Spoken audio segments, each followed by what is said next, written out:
Hello? Hello? Greetings, my fellow Twitch people. Welcome to the stream. Hi. Welcome to the Bestiary, my boys. Oh my god. We got an exciting episode for you guys today. Welcome, everybody. Hello. Holy crap. Episode 3. Ladies and gentlemen, I'm very excited. As always, before we do any Dungeons and Dragons stream, for those that are brand new to the stream, welcome to the Bestiary. For those that have been reading the nice little info segments on the screen right here, oh my god.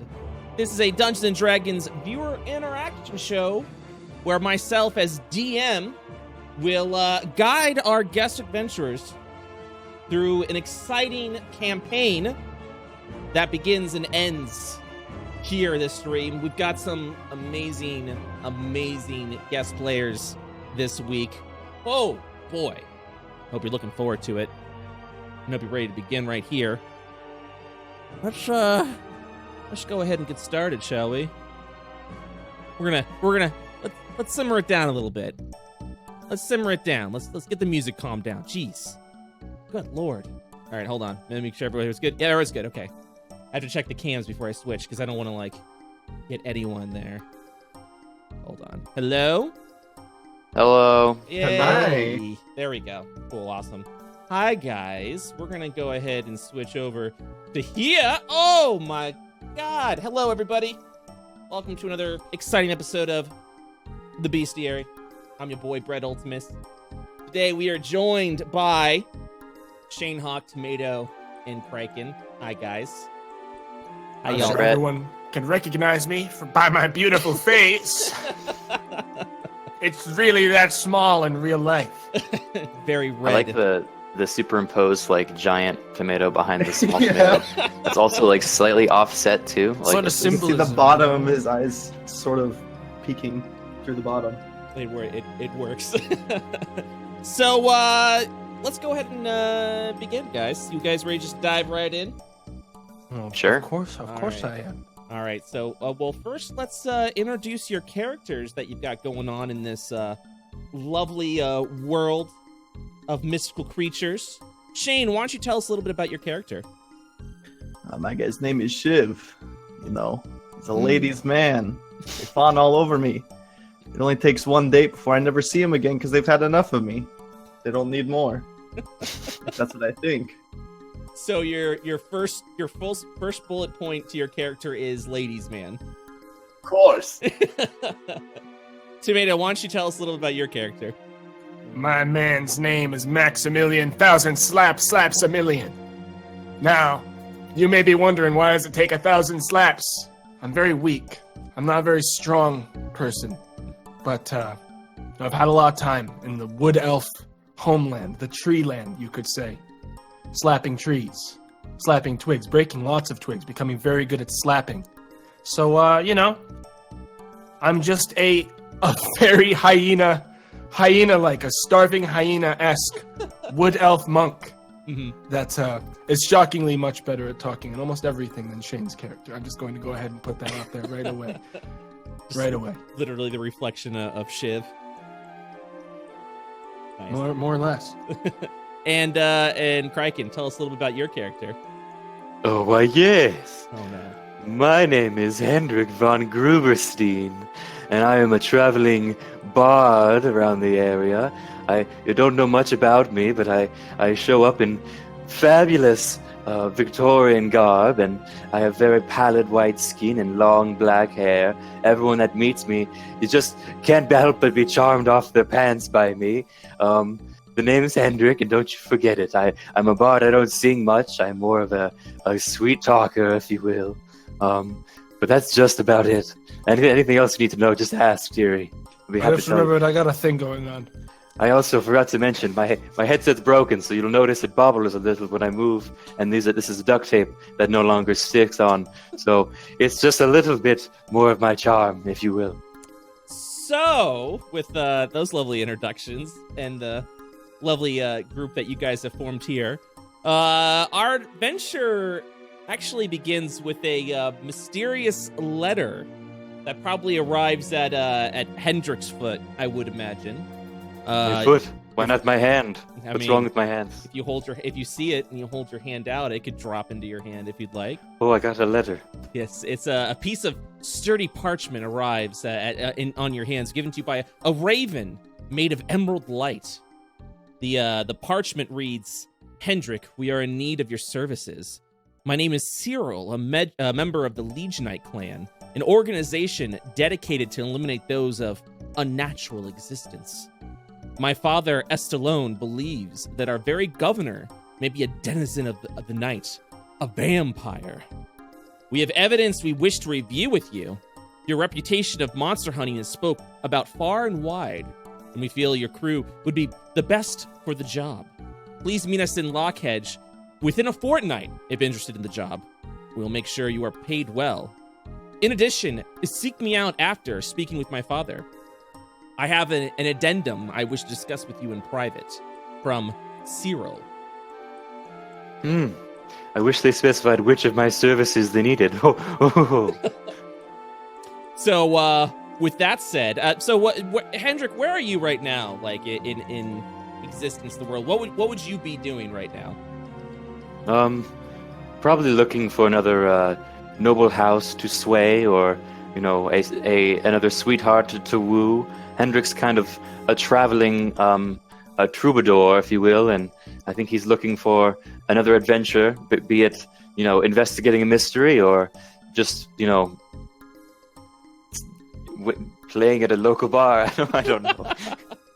Are we in like a town right now, or would we be? Well, I mean, in the end, you could be. You're probably really close by to the neighboring village that would have a small pub.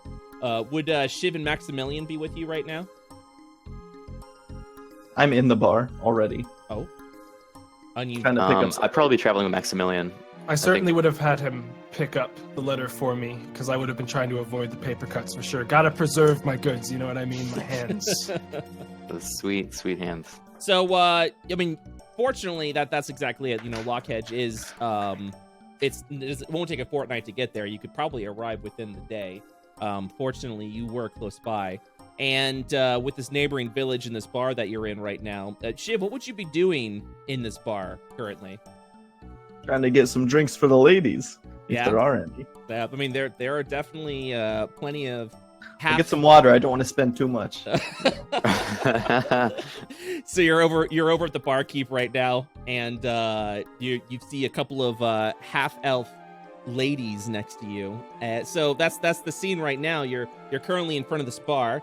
A couple of half-elven maidens, and behind is an elven barkeep. So what do you do? Ask the barkeep for 2 glasses of water.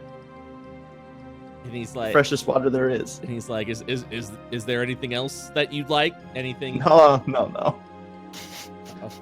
Okay. And then he just kind of looks down, frowns a little bit, and walks over to behind the bar and just fills up with a little bit of water. And he puts it down, and he puts the 2 down. And he goes, that'll be a silver piece, please. What? And then I check my pockets, make sure I have at least some money. I mean, you do water to be. You do have some money. He's like, oh, we get it from the spring nearby. It's a great spring with the freshest water. You're paying. Ask if he's maybe got any toilet water, something a little worse. I mean, cheaper. I could check the latrine back there. I wouldn't recommend it though, for someone like Not you. for me. He looks around and is like, well, what do you plan on doing with the water? They give it to those 2 fine ladies, a little conversation starter. Trust me, I know what I'm doing. He looks over to the Elven Maidens and looks to you, and it's like, I'm not in the business of poisoning my customers.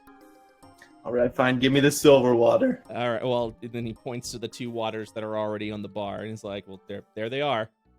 I flick the silver in his direction. The one I got at least a silver, right? Yeah, you do. You hit him in his forehead as you flick it in his direction. He's just looking towards you. He just takes it and continues with his bar-like duties. So, All right, so they're basically sitting on the bar that I'm on, though, right? Yeah, Like just yeah. like to my left or right. So Yeah. I take the 2 glasses of water and I attempt to slide it to them as best as I can while looking in their direction. so they don't even know. So the water just slides by. It tips over and spills all over the bar, and they just kind of back up in surprise, and they're just like, and they look over in your direction, and very bewildered and confused right now. I look back at them and I say, "Need some help, ladies?" So go ahead and since you're trying to woo these ladies, go ahead and make a persuasion check, or what kind of skills would you like to use right now? I think just general persuasion. Just general Probably. persuasion? Okay, yeah, go for it. It's not going to be very good. 5. Okay, so let's review the scene. You literally throw 2 cups of water down the bar, just not, hey, this is for you or anything. You just go whoosh. It slides down, tips over, spills all over the bar, kind of hits the 2 elvish ladies. They kind of back up, surprised a little bit, and they're just like, and they look over to you, and you're just like, need some help? And they storm past you, and one of them just kind of slaps you in the face as both of them leave the bar. The barkeep kind of just storms over to you and is like, what are you doing? So they're probably going to put something better on for our date. He looks over and it's just like, my friend, I've talked to many of people, and I feel like I can see some things and figure things out. Those 2 aren't coming back. In fact, they actually walked out without paying their bill, and I'm willing to blame you for it. So Hendrik and Maximilian, I believe you 2 are in the bar right now, maybe sitting at a table, and you kind of just overhear the elvish barkeep just yelling at this dwarf, who just, and the dwarf just looks smug to you guys. He's just like, hey. Wait, do we know Shiv? Or Do you know? Do you guys want? Do you already know Shiv, or is that? Well, that's up to you guys. It could be a first time meeting. It could be you've seen Shiv before in the area and you know exactly of his antics. What do you think? I think we'd want to know Shiv. You don't think we want to know Shiv? All right.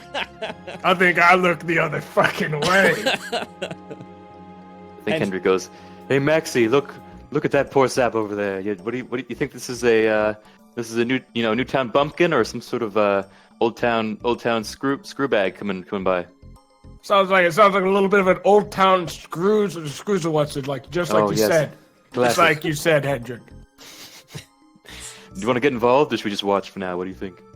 Let me take a look at the situation here. I look and then just look away, and I don't want anything to do with this. This looks like he's gonna try to con me out of my money if I go up there, this little jackass dwarf. So I'm gonna go ahead and sit it out. So going back to you, Shiv, you've just been at this point standing there for literally 15-20 seconds with this smile on your face because your hot date's coming back. And literally, whatever the elf is saying to you is you're just hearing wop wop wop wop wop wop I'm wop not wop. paying attention to him. And so he goes, "I'll ask you again. You owe me 2 gold pieces for the damage and the food owed." And he puts his hand out. I look around and I see these 2 people who probably look like they have some coin in their pockets, and I walk up to them, making sure the barkeep hears me, saying, "Hey, buddies, it's good to see you again." Trying to convince him that I know them, at least. The barkeep turns over to you 2 now, and is watching. Can I do like a perception check to see if I think Shiv is useful to me, or if I can tell right now if he's just like a run-of-the-mill dude, I might not care. But if he seems like he could be, someone I'd want on my side and to owe me something, then I would probably.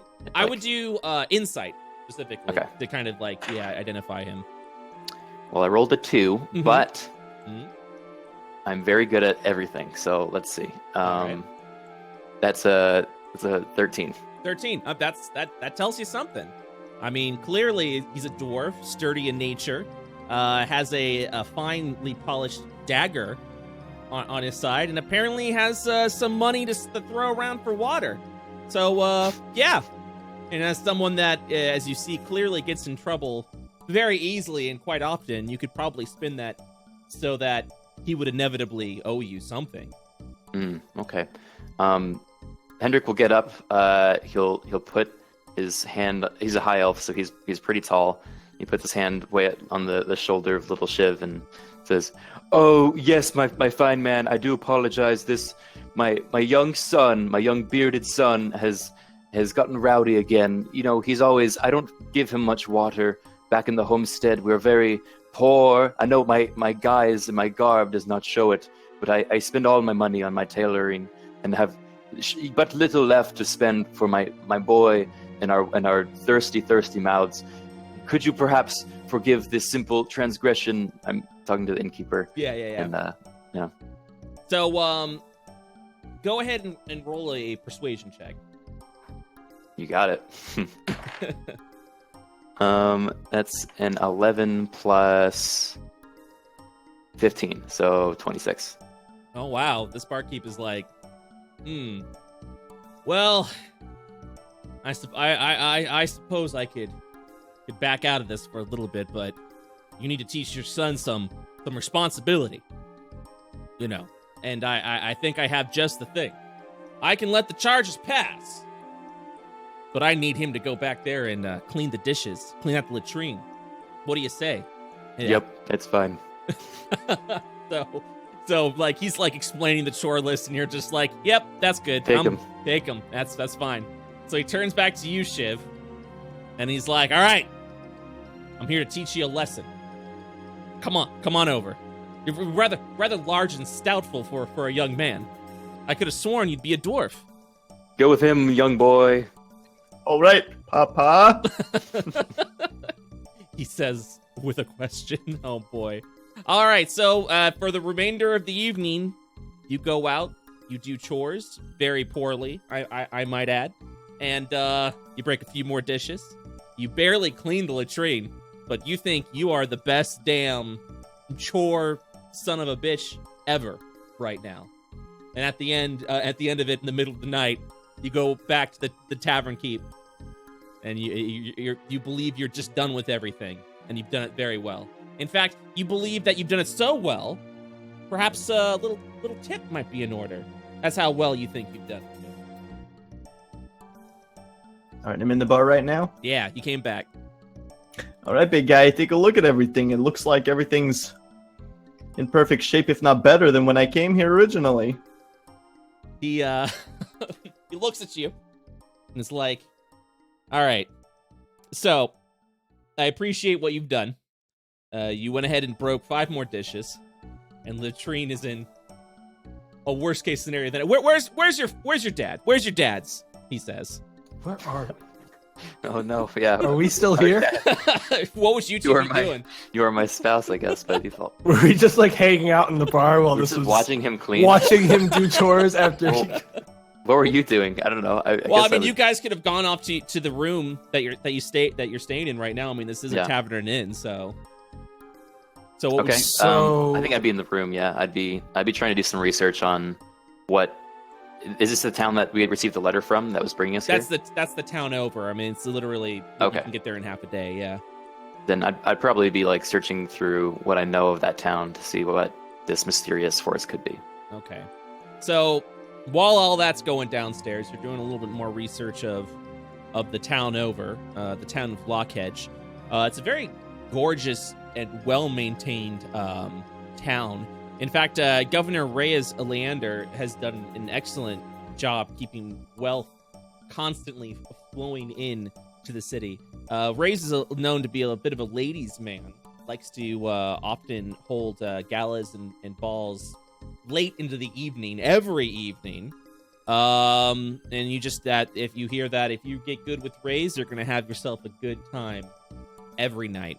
Another clan that is in the town, the one that actually sent you the letter, is the Legionite clan, and it is exactly what the letter kind of addresses. States they're kind of a bit of an organization that tries to keep the unnatural out of the world. That includes things like undead, aberrations, things of that nature. And you have heard some rumors the Legionite clan might be trying to actually make a move on this town right now to kind of have their own governor come in. The governor they have now was voted in just with sweeping, with a sweeping vote and sweeping regulation. And there's some rumors that the Legionite clan actually might not be happy that one of their own guys is not in power right now.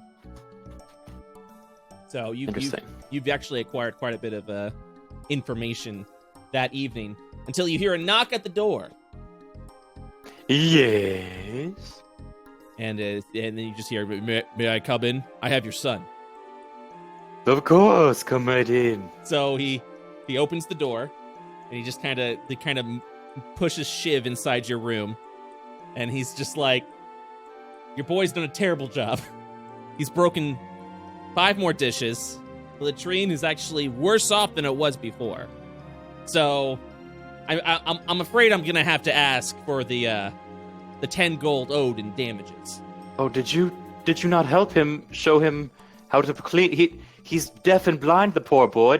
What did you do with him? I gave him to you under the understanding that you were going to help him perform these chores, and you left him to his own devices. He can't handle this. Yeah, didn't you hear the guy? I'm deaf.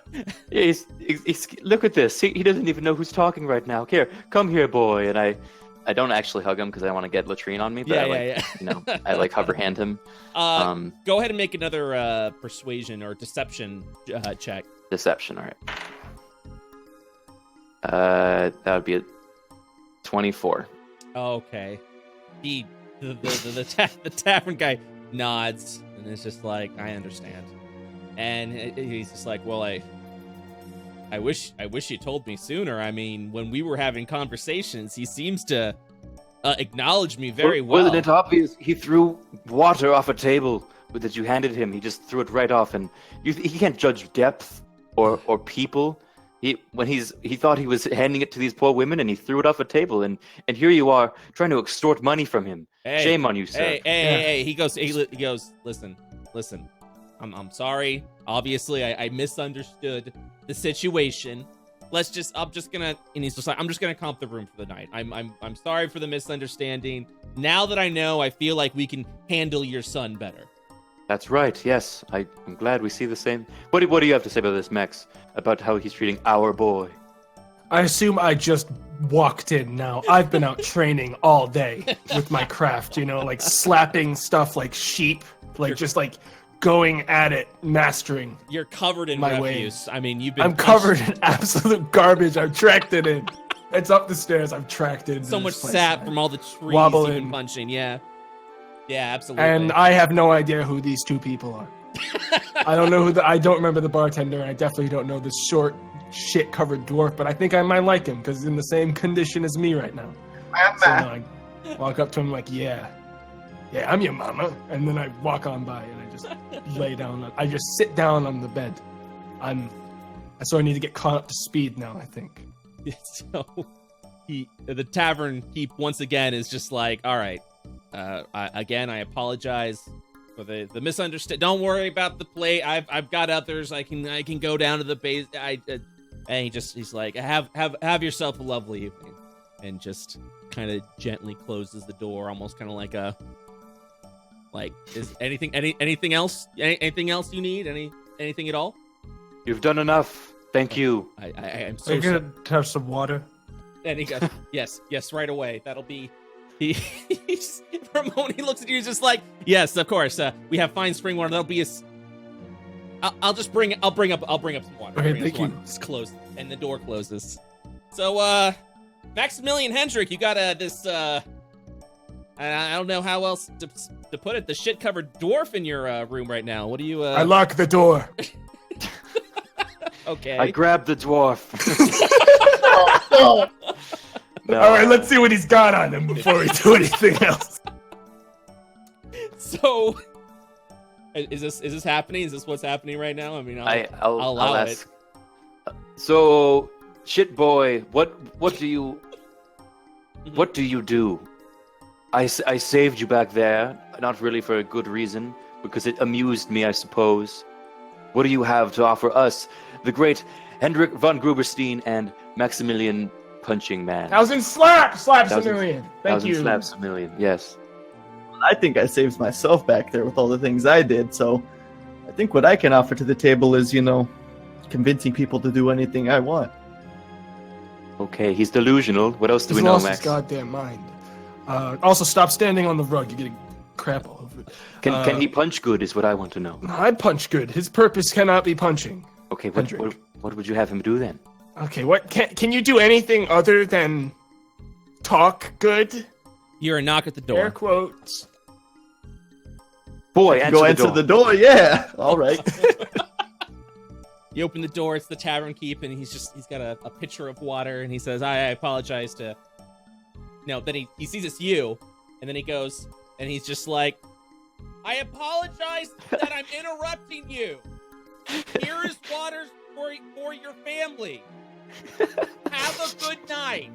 Waves his hand around your face right now. He can't see, you idiot. Leave. Oh, It's just insensitive. ah! It closes the door, and you just hear sobbing off in the hall. It's so tragic. Ah! And all right, so you got some water.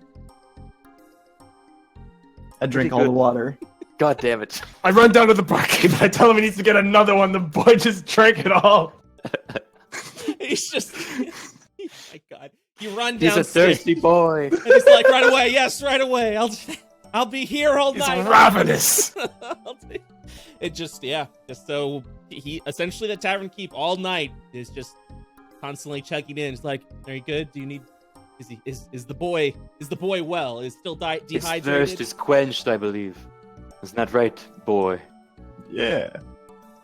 Emotionally abused this tavern to keep enough where he's just like, man, is it all right if I go to sleep? Go get some rest. We will call you if we need you. Yes. Right away, my lord. I mean, right away, and then just closes the door and then goes off to sleep. Goes off to sleep, gets some rest. So, what do you guys do for the remainder of the evening? I think, what is this? Is this dirty, like, just water-filled dwarf hanging out in our room now? Because I don't think it's made for three.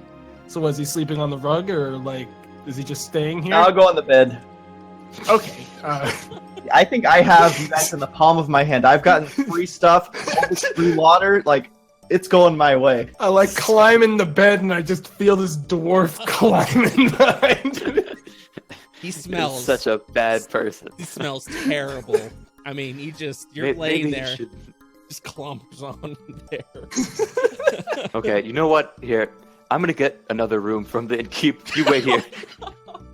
I wake up the innkeep. You knock on his door, and he wakes up. He's in like this night like covering gown, whatever.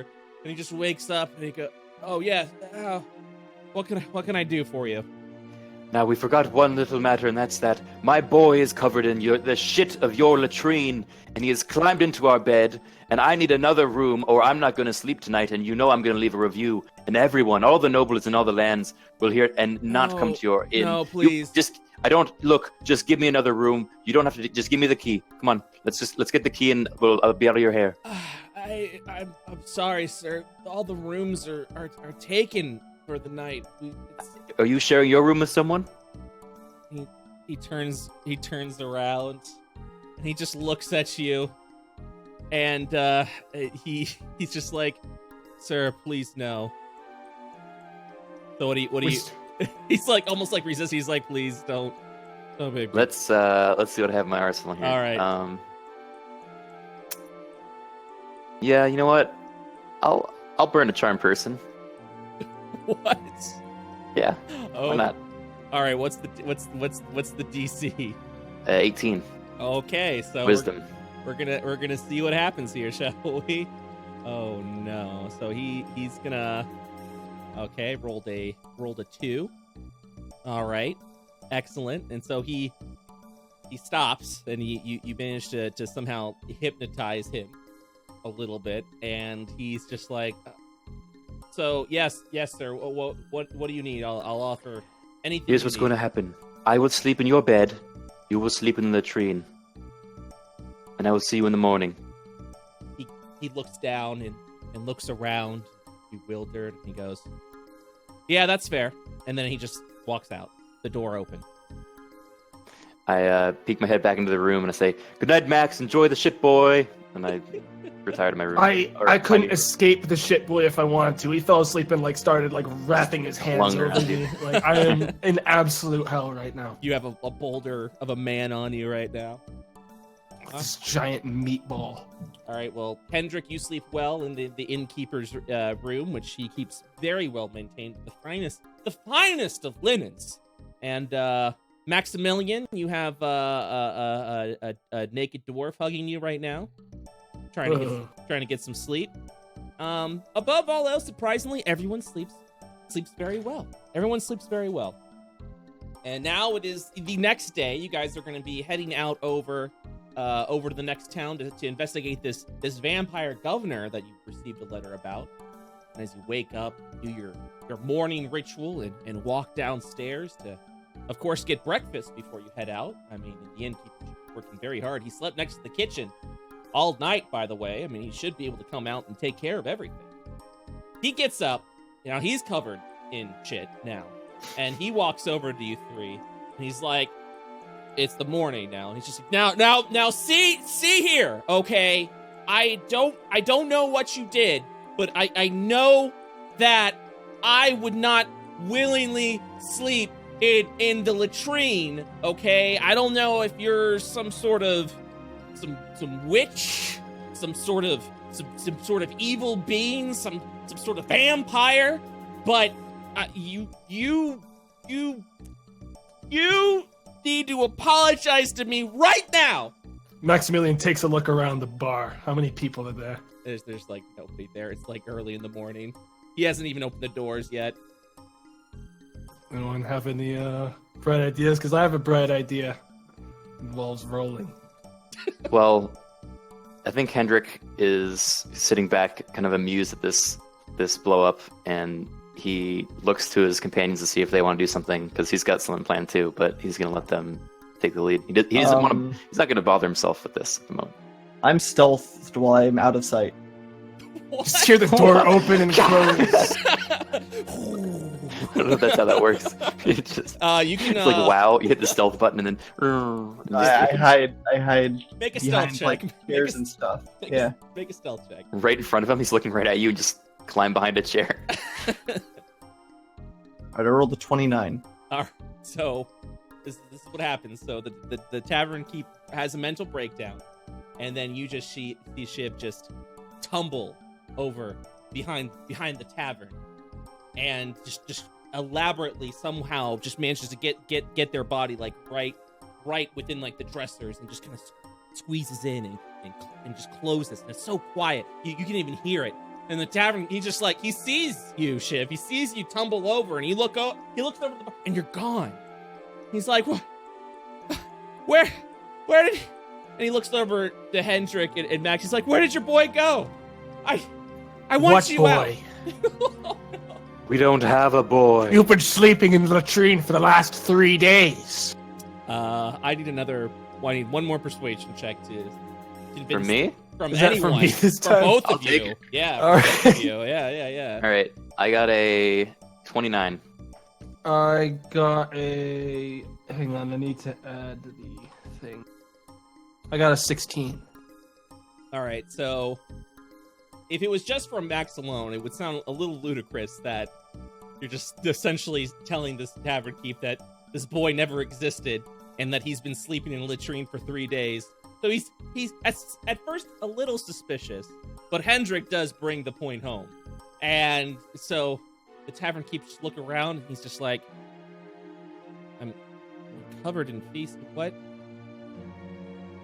And he's just bewildered. He's just like, You look like you could use some water. I And I fucking pull the pitcher out from my room and I pour it on him.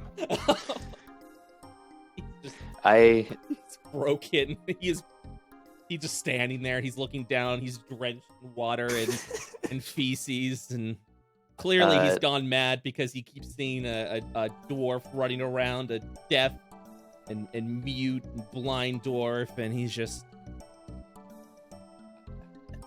Hendrik stands up, kind of dusts off his coat, gets real close to him and says, I believe you accused us of some rather heinous things back there, and I can't say it made me feel very good. I believe you even went as far as to insinuate that we were of unworldly potential as an undead of sorts, and I don't think that's right at all. You see, we are actually, and I put my hand on his like shoulder.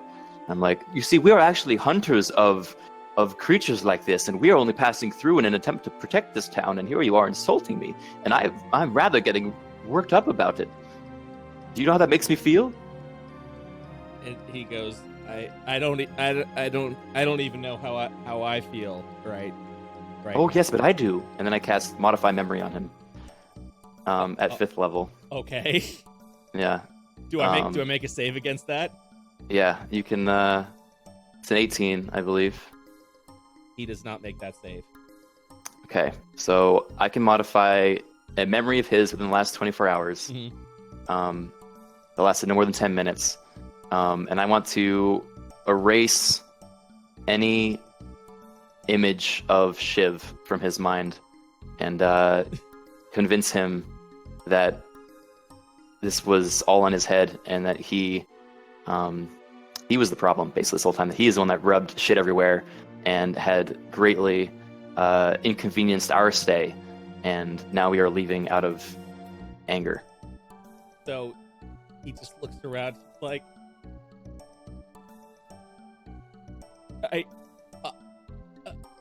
and he like it's like his brain is in this loop right now where he's like, what was I mad about? I was mad about and then like every time he tries to bring up Shiv, he's just like, no, that can't. And he's just like, I'm sorry. You need to seek some help, sir. You rubbed shit all over this town with your own inn. This place is disgusting. Frankly, I don't want to be here anymore. I hope this whole thing's being calmed by you at the very least. Yes. I'm afraid we're gonna have to close up the inn. I'm going on holiday. Good. Take care of yourself, man. That's the important thing. While you're saying that, you're just like, yes, good. He's just walking past you, just walking upstairs and walking down the hall, and he's just knocking on doors, and you just hear upstairs. He's just like, I'm sorry, we're closing today. I'm not well. I'm sorry. And they're like, what's happening? He's just knocking on everyone's doors, like, you have to vacate. I'll return everyone's money. I'm so sorry.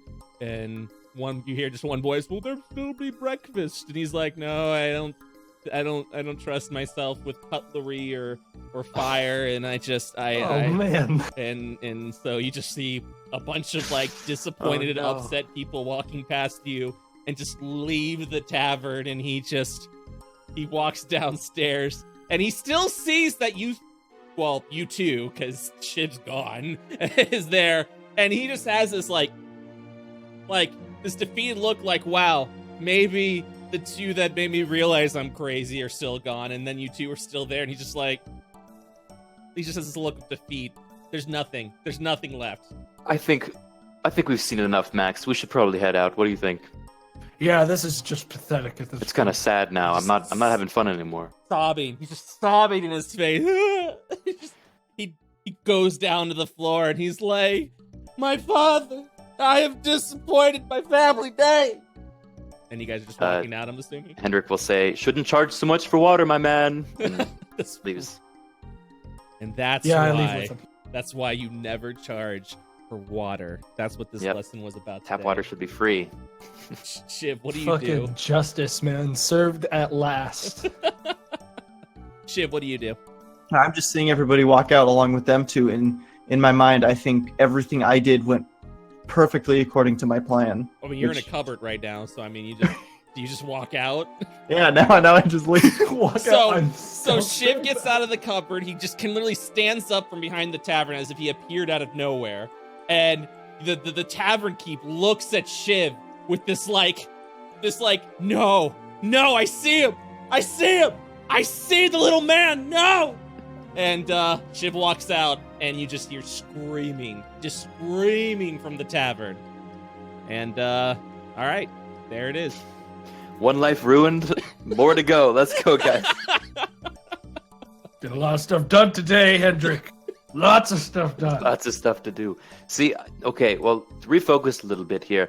I was doing some research here when I was in my room, and I remember now that there is this Lord Raised who sounds like a real party animal, and like if we had fun in this dump, can you imagine the fun we'd have with like a proper lord when they've got ladies and parties and wine and all the like? Who wants to go check out with him? You had any ladies? Where'd you come from? Wait, you're still here. The dwarf is now with you. He literally stealthed right behind you. He seems to be a master. Oh, he's a of sneaky one. Okay, Don't that's scare good me to know. like that. You need to stay in my peripheral from now on. You understand? I crouch down to his level when I say it. We're taking this one with us, Max. Keep him like a pet. Like a small pet fit in the small places. Shiv, all you just hear is that everybody loves you, and they want you to go with them. They both want me. Yeah. I love this. So, you guys continuing on to the town? Sure. All right. Yeah. So after about half a day of an uneventful travel, you guys finally arrive. Well, not finally. I mean, you've had a well-rested day, a comped in stay. That a man lose his mind, but that's okay.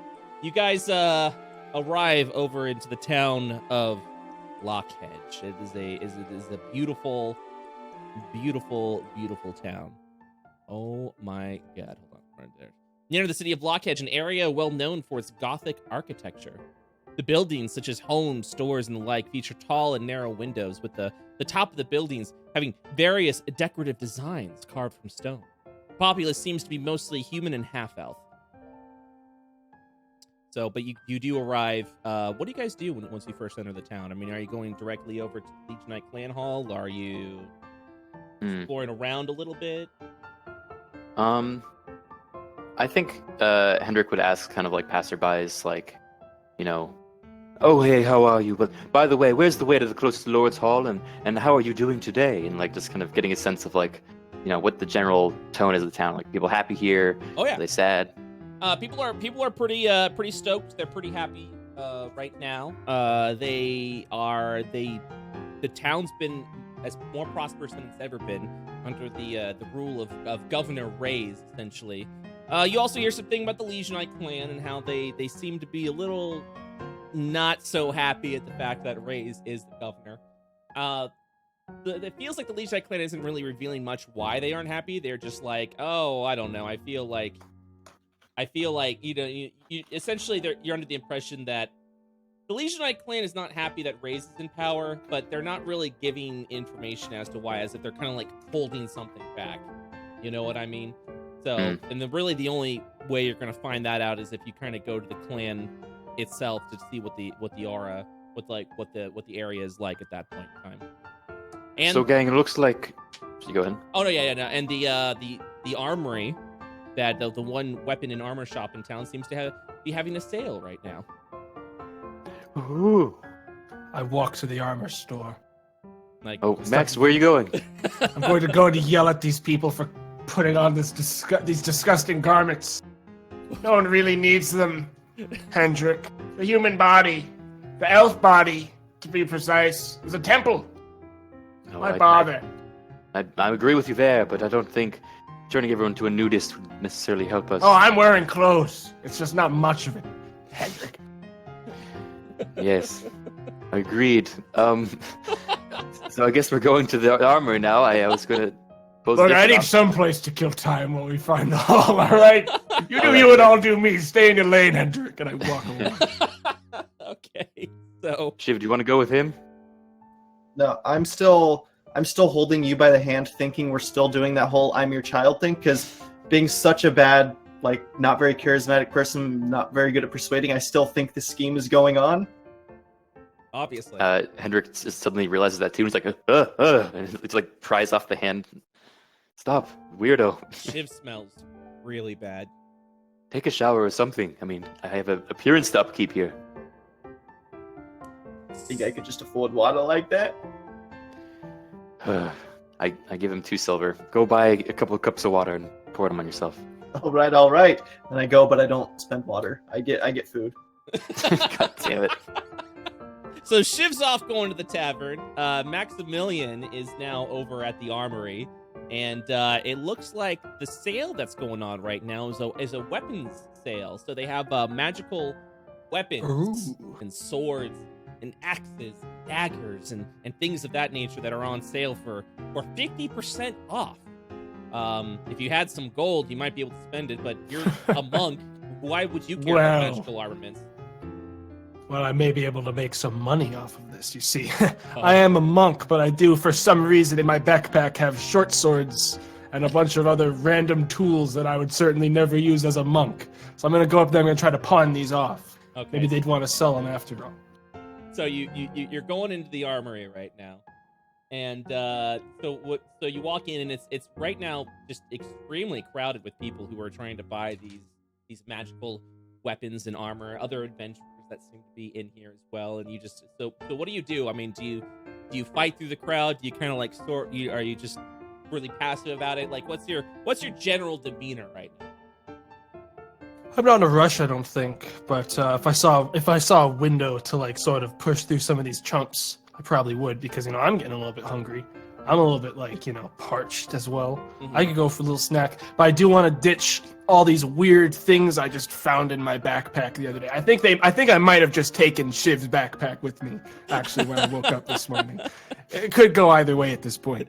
It's either way it works. All right, sounds good. All right, so you managed to get to the front, and they're just like, yeah. So how can we help you today, fine man? Do you buy used swords? I mean, yeah, yes, we could. We absolutely could. What do you have for sale? My Well, I have one of these here, and I dropped my named just short sword onto the desk, as well as my 10 darts that I have in my pocket. So he's looking at the short sword. He's like, oh, this is of fine quality. It looks like it's never been used. I definitely owned it. How much will you give me for it? So he's looking at you. The line, I definitely owned it, has... I am not making eye contact with him anymore. I'm like, as I was approaching the line, I was like, this is Shiv's. This is definitely Shiv's backpack. So I'm like trying to just play it off. Do you realize that halfway through? Or are you just like, oh God, I think I... Yeah, but I'm already committed in the line that it would be more work to push back out at this point. Okay. Oh my God. So he's looking at you, and he's like, that you just owned? And yeah, I just holding on to it's mine.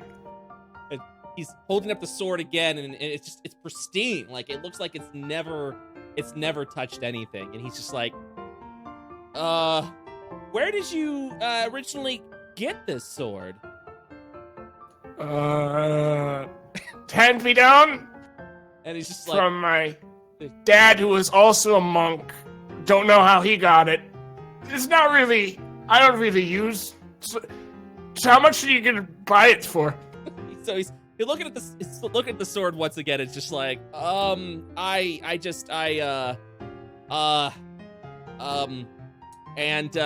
the end he ends up pushing a little bit, and he's like, all right, I do not believe that this was originally yours. You're acting rather shifty about this. Check the inscription on the hilt.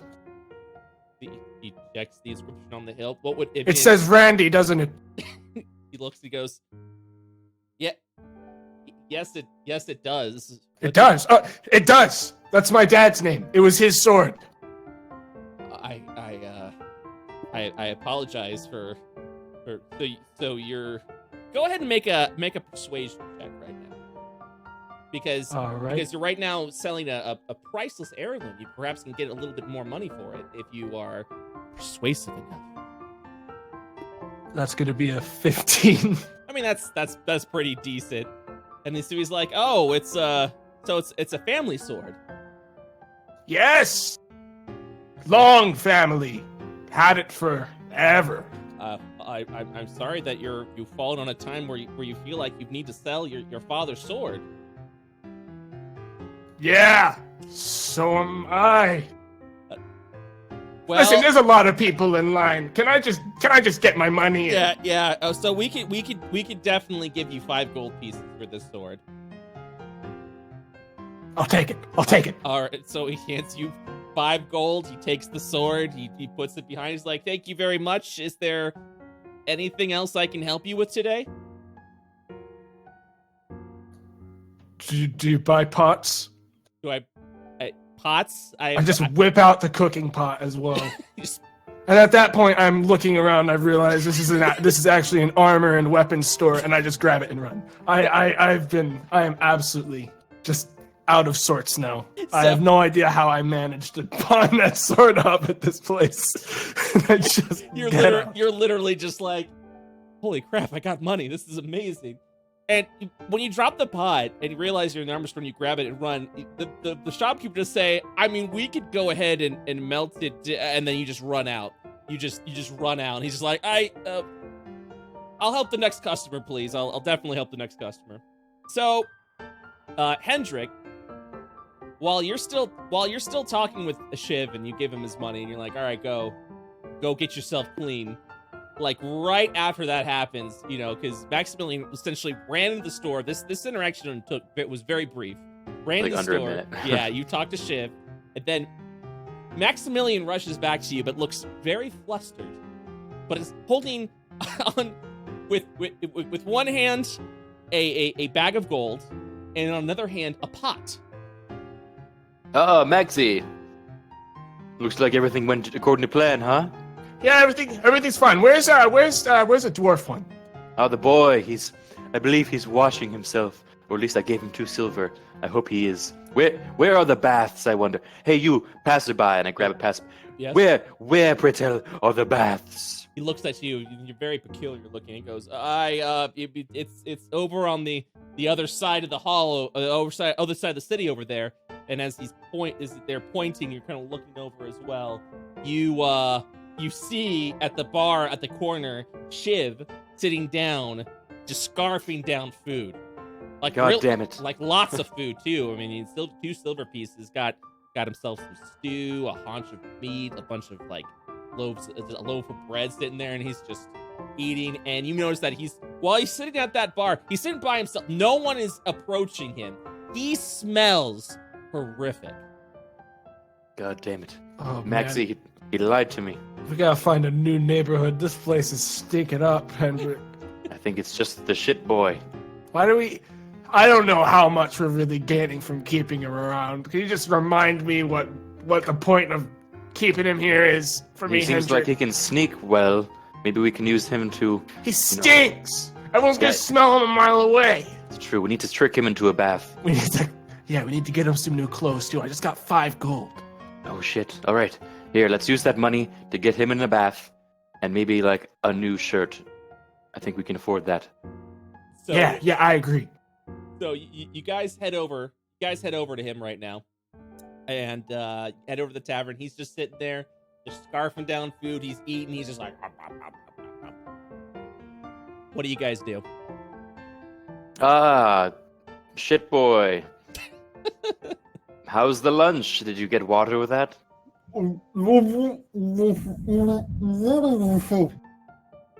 Good. I think he Did might any be of that. choking. Yes. Well, not our problem then. Goodbye.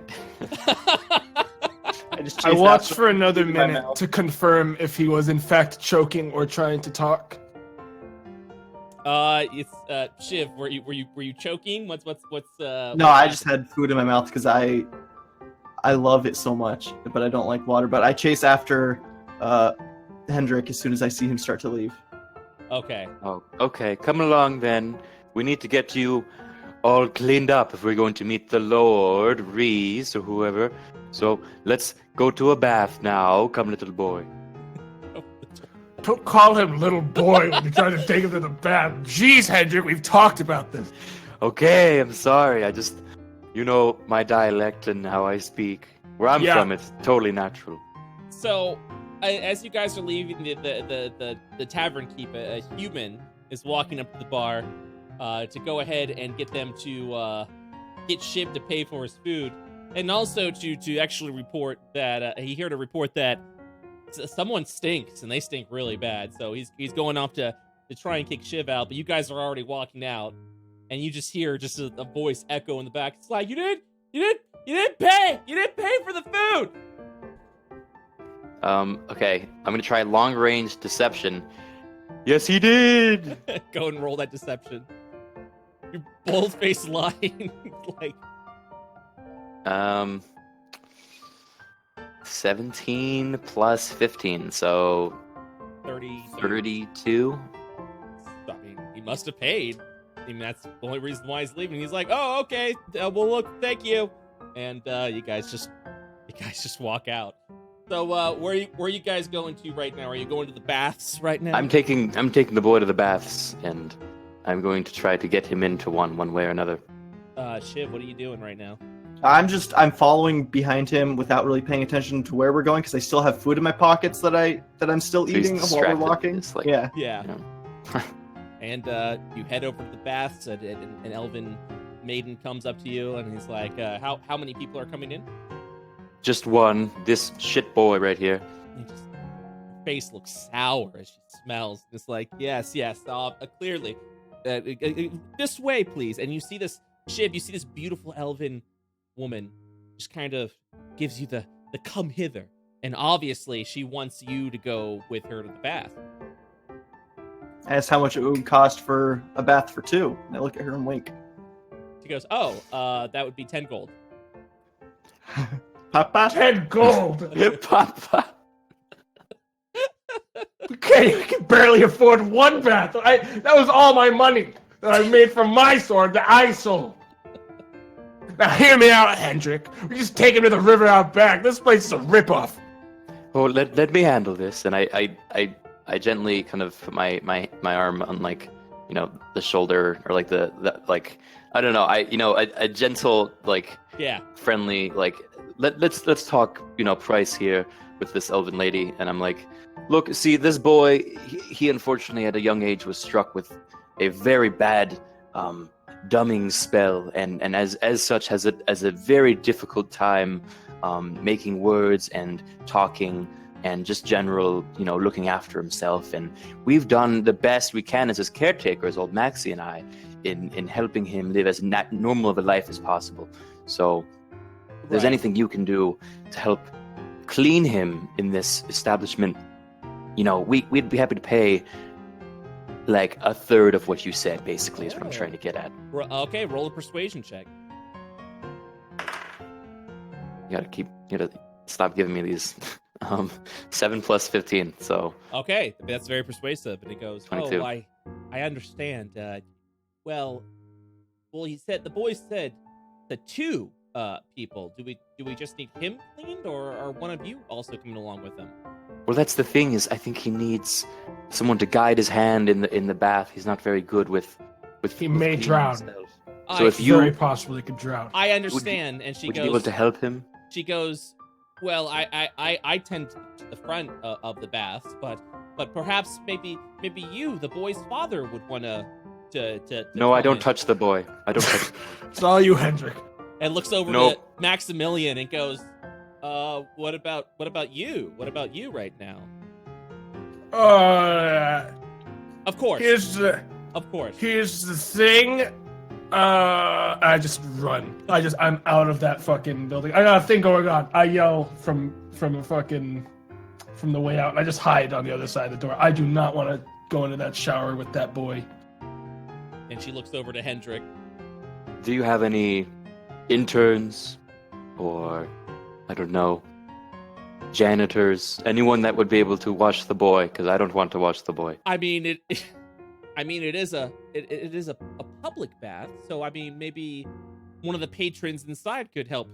Great, definitely. Oh. Yes, here, I give the boy 2 silver. Have one of them wash you. So he's like, "All right, so that'll be. I understand where you're coming from, and I do wish to help.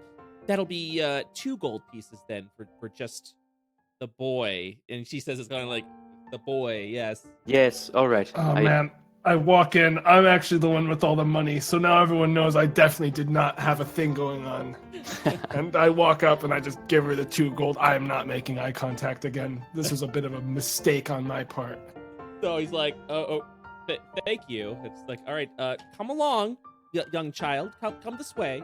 And again, she's once again, Shiv, giving you the come this way, Shiv. Come this way. And you're just like, clearly we're going to a bath together. And Follow her, and I can't wait to see the beauties in the back that will be washing me. And she points over to the right side of the bath. It seems to be an open hall that kind of goes around a corner. She's like, right around this corner, please. And you walk into the public baths where you see 3 other naked dwarves cleaning themselves right now. And they all turn to you, and they're just like, you grunting like, ugh. Clean. So what do you do, Shiv? I ask if there's another bath. And he's like, come on, my dwarven brethren, come in, tell us your tales. And one of them just like... kind of grabs you and pulls you in. This is like the deleted scene of like Snow White and like the dwarves. So Shiv does get a washing, a very thorough, heavy washing, and after I'd say about 15 minutes or so, you see 3 dwarves walk out, and Shiv, what you doing? You're clean. You're thoroughly clean. I feel disgusted at myself. And did you walk out as well? Yeah. Right. Behind everybody else slowly. I forgot my clothes though. Oh, So man. all right, so the woman walks up. He goes, "Oh no, you can't walk out like that. Get your clothes." It's fine. I pull out Shiv's backpack and I got some clothes that fit the boy. All right, I just can you throw them please to keep them covered from the public eye? I wouldn't want the guards to arrest you on exposure grounds. Of course, ma'am. It won't happen again. All right, so at that time, oh boy, so at that time, yeah, you clothe them. Shiv smells wonderful. I mean, just fresh lavender, absolutely terrific bath. So what do you three do now? She thanks you again. Thank you so much for visiting the bath. You're more than welcome to come anytime. We'll do the best that we can to take care of the boy. Yes, the boy needs a lot of caring. I believe we should go meet this Ray's fellow who sounds like the life of the town. I don't know. Do you guys have any other options or things you're interested in? So the letter you got was from the Legionite clan. Are you just skipping that and just going straight to the governor? They sound boring though. Like, I mean, this guy sounds like a party, you know? So you're disregarding the letter and you're going straight towards the governor's mansion. That's my vote. I don't know. Do you guys have any other? Guys, yeah. I just want to do something fun after everything I've been through. All right, so as you guys are walking towards the governor's mansion, who is being accused of being a vampire, you see a frail young wizardly lad walk by you guys, and he turns to you and goes, "Are you Hendrik?" And pointing over at you. Yes, I am indeed Hendrik von Gruberstein. Good to meet you. What is your name, little wizard lad? Oh, my name is Cyril. I sent you the letter. I'm assuming you've already spoken with the Legionite clan since you're walking over to the governor's manor. Oof. Oh, let me handle this. Yes, we have. Oh, good. And they paid you. Everything's well and good in order. Oh, no payment yet. That's the weird thing. That happens after the job is done? No, I think it's before the job. Usually it's before the job, right? Yes, but we're going to do the job because we already definitely talked with them, Hendrik, and I just elbow jab him a little bit harder because clearly he doesn't understand what's going on here. And he goes, "Wow, that's very generous of you. Every time we've hired a bounty hunter or monster hunters for those that slay the undead, they usually want half at the beginning and half at the end, but My, oh my, that is so generous of you to accept the job without payment at first. Well, thank you. You are truly heroes of this land. Well, we take a lot of pride in our work, and Hendrik, we gotta get out of here. Hendrik, do Hey, something. I don't remember talking to nobody. We were just at the bath. By the way, where would this Legion clan be if we happen to forget on the way here? You know how things are. Yes, I mean I can understand. I mean, the town it's pretty straightforward, but I mean you're foreign and new, and I understand that. I mean it's I'm actually heading over there right now, but I don't want to disturb you from your job right now if you're heading over there. Listen. Look, plenty of time to kill a vampire, am I right? Yeah, ha ha ha. Chuckle. As you say that out loud, the passerbys are just kind of looking at you like, vampire, what? They're like, you just kind of hear murmurs like, what vampire? Is there a vampire here? And Cyril's just like, yeah, we're trying. I'm sure you were already we're trying to keep that under discretion because we don't want to alarm the people that their governor might actually be a vampire. Try and keep that down while you're in the town. You're right, the governor is not a vampire. Definitely normal. said he was. God damn it, Shiv. Everyone's just now even more alarmed that they're like, what? Of course I do a mass deception roll. Area of effect deception. Bah, lie. So at that point, everyone's just like, okay, all right. So, Cyril's like, look, what I wanted to ask you, if you'd be okay with, if you do end up finding this vampire and slaying it, they normally turn to dust once you strike the wooden stake into their heart.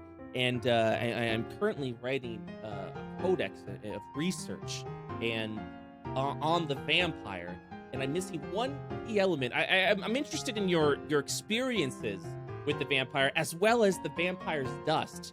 I mean, if you can go ahead and bring that, I would be more than willing to pay you 5,000 gold. Would that be all right?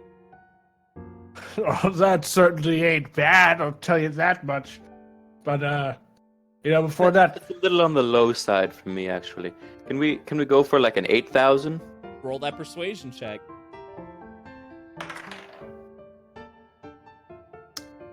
I'd say 14 plus 15, so 29. So he's like, oh, well, I don't know if I could probably do 7,000. That's about as much as I can offer you. This is as much as I have. I mean, and between the 10,000 that's already being paid, guys. I mean, the 10,000 that's already being paid by my father, 5,000 seems. I mean, 7,000 seems more than generous. That's 17,000 gold pieces. We'll make an exception this one time for you. Oh, thank you so much. I greatly appreciate that. And he's like, well, I'm heading back to the clan.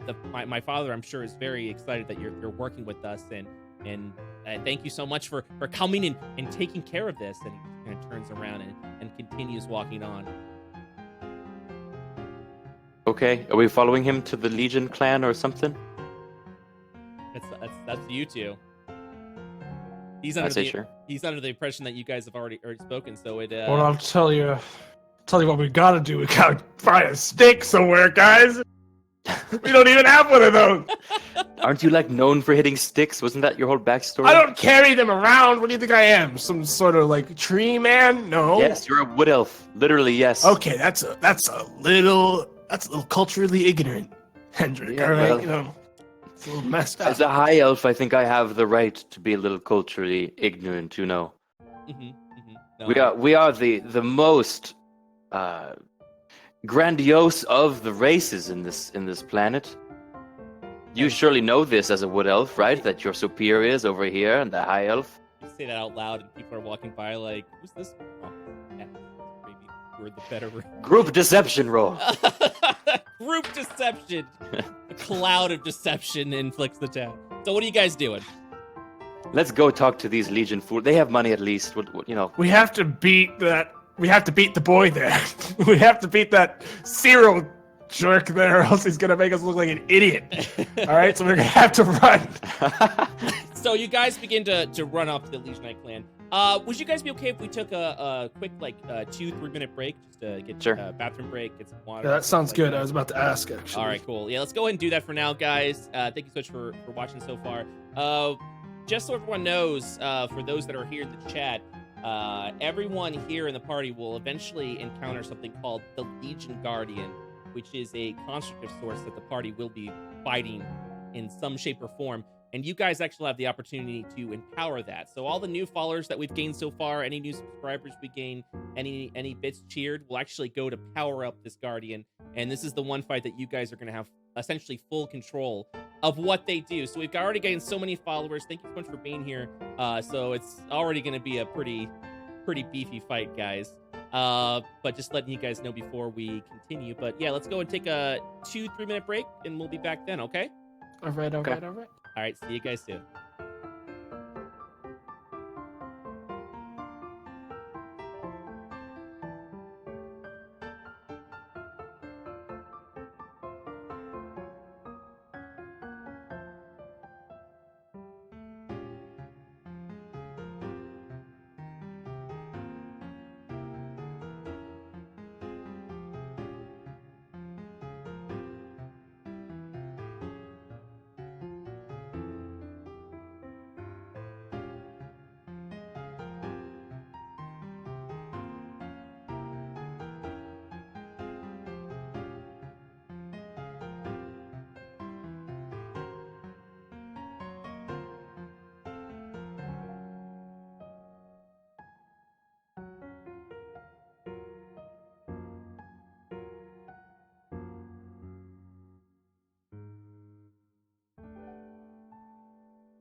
Hey. Sorry. Hey. I had everyone mute and deaf, and so I didn't know. So, hi, hello, welcome back. We're back. We're back. We're back in town, and we're continuing on. Thank you so much for all of our new followers that we've gained today. You guys having fun so far? Yeah. That's a good time. All right. All right. So you guys are heading over to the Legionite clan. Is that correct? Yes. All right. So we'll make sure. Okay.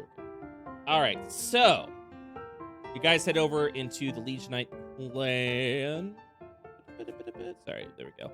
So you can identify this because on top of the Legionite Clan's Hall, 3-story building, and what makes it over the rest of the city is a sword on top that is carved in stone. This was the marking that Cyril had mentioned briefly in his letter, where you would be able to find the Legionite Clan's essential headquarters. So, what do you guys do? Suppose we go in, right? We're gonna walk in. You guys were, yeah? Second that. All right, so you guys were rushing in before, and you As long as we beat that Cyril guy here, we shouldn't have a problem. Yeah, now we just have to play it cool. Did Wipe we see the him on sweat the way? off. Did we pass him? No. I mean, you guys were pretty much. He was like walking over, kind of leisurely over. Then you just like rushed around a corner. And you're like, we gotta get there. We gotta get there. So, you walk in, and there, you see just a bunch of the Legionite members. Their outfits are pretty much universally the same, with like a black leather, like kind of like those fancy like shirts kind of things with a crest of a stone sword on their lapels. But you could actually tell who the leader is with Estelon specifically, because he's wearing gauntlets along with like this cloak that's made out of a bear's hide. And he turns over and he's like, "Yes, how can we assist you today?" Well, I am Hendrik von Gruberstein, and I believe I received your letter asking that we come by and investigate a certain governor vampire. And he's just looking. Everyone's just kind of looking around and nodding a little bit. And Estelon comes over to you. He's just like, yes, but we want to keep that quiet. We don't want to raise a panic within the town. But yes, we do believe that our very own Governor Reyes may be a vampire. He's holding A vampire, you say? He's holding parties very late into the evening, and with a lot of maidens and young folk coming into there. And we're actually reporting a lot of missing people, and we're thinking that they might become missing during these parties. We also have other evidence and suspicions that the governor is perhaps a vampire, and if he is, they need to be slain. You know, have you ever once considered maybe he's just a little bit of a party boy, and he likes having people over, and, you know, sometimes they decide to stay over? I don't like to assume something of someone. I know I share a lot of these same qualities as said governor, where I have people over and they stay over, if you know what I'm saying, and they don't come home. Maybe they're missing for a day or two. Doesn't mean they're vampire food. Oh, no. And he's looking at you just kind of as you're saying these things, and very suspiciously, and it's like, well, some of these people have been missing for over a month. Maybe they Find work any for him now. bodies? Yeah, any bodies? Any bodies? Any real evidence? I mean, no, we haven't really found anything of the sort, but there are other things. You know, the layout of the governor's mansion is right over some underground tunnels, and we've heard reports of undead more in the area since the governor has become in power. So I mean, that's why we've hired you to figure out if they are a vampire or not.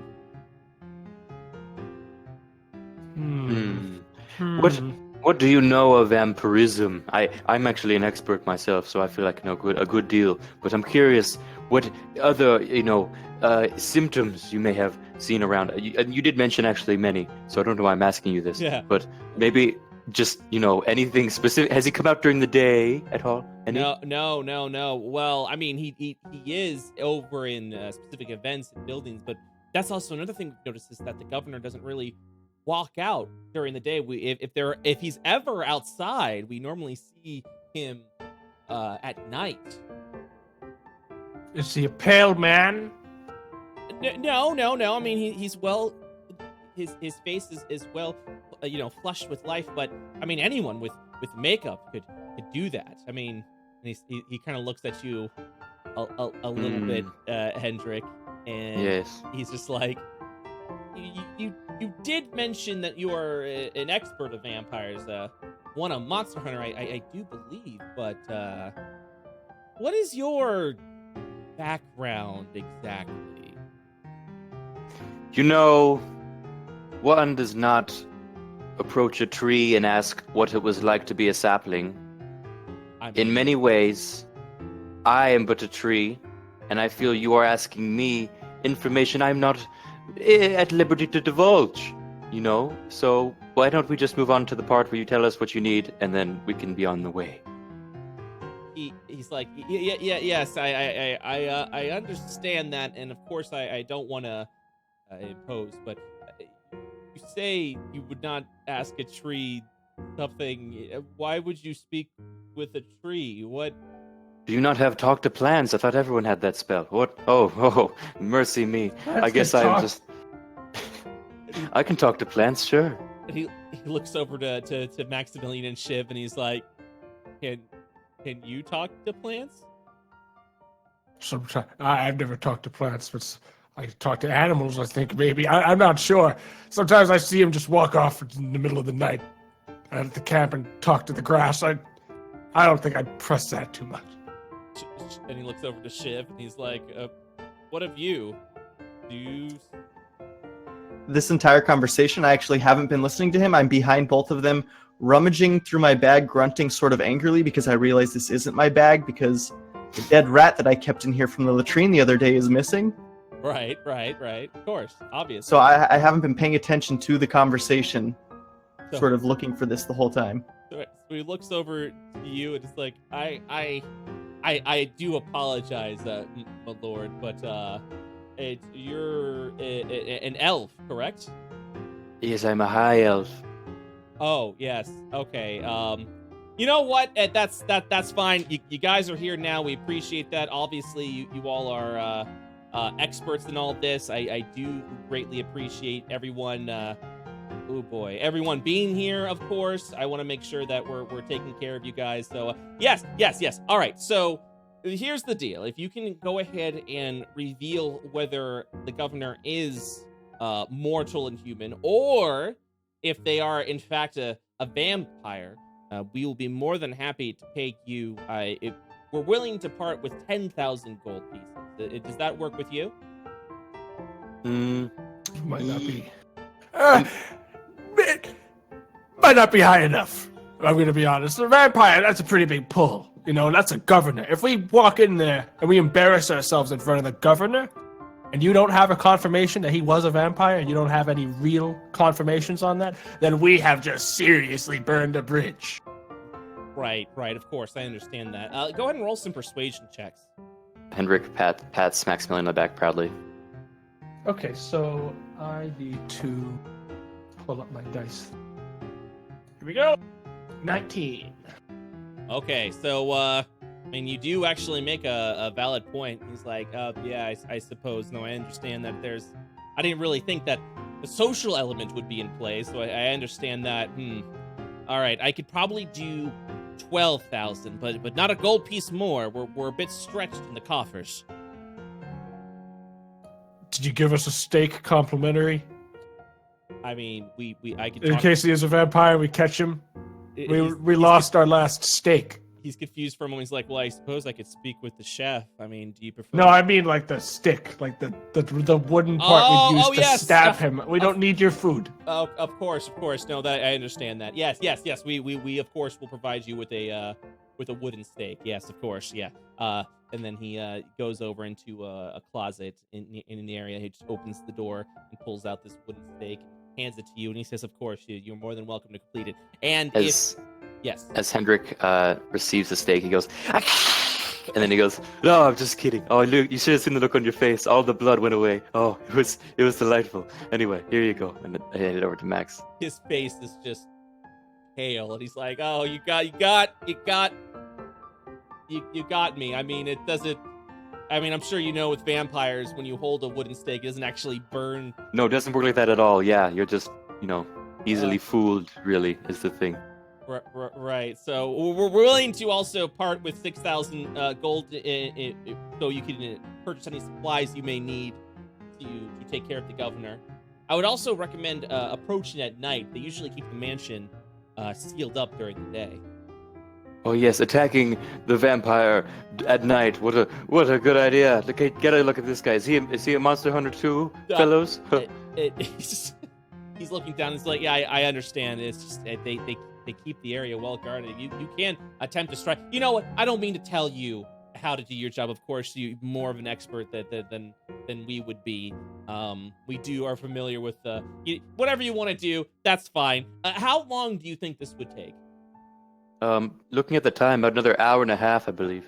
You could take care of this in an hour and a half? Oh yeah, for sure. I mean, wow. yeah, pretty much. I believe that. All right, okay. That's perfect then.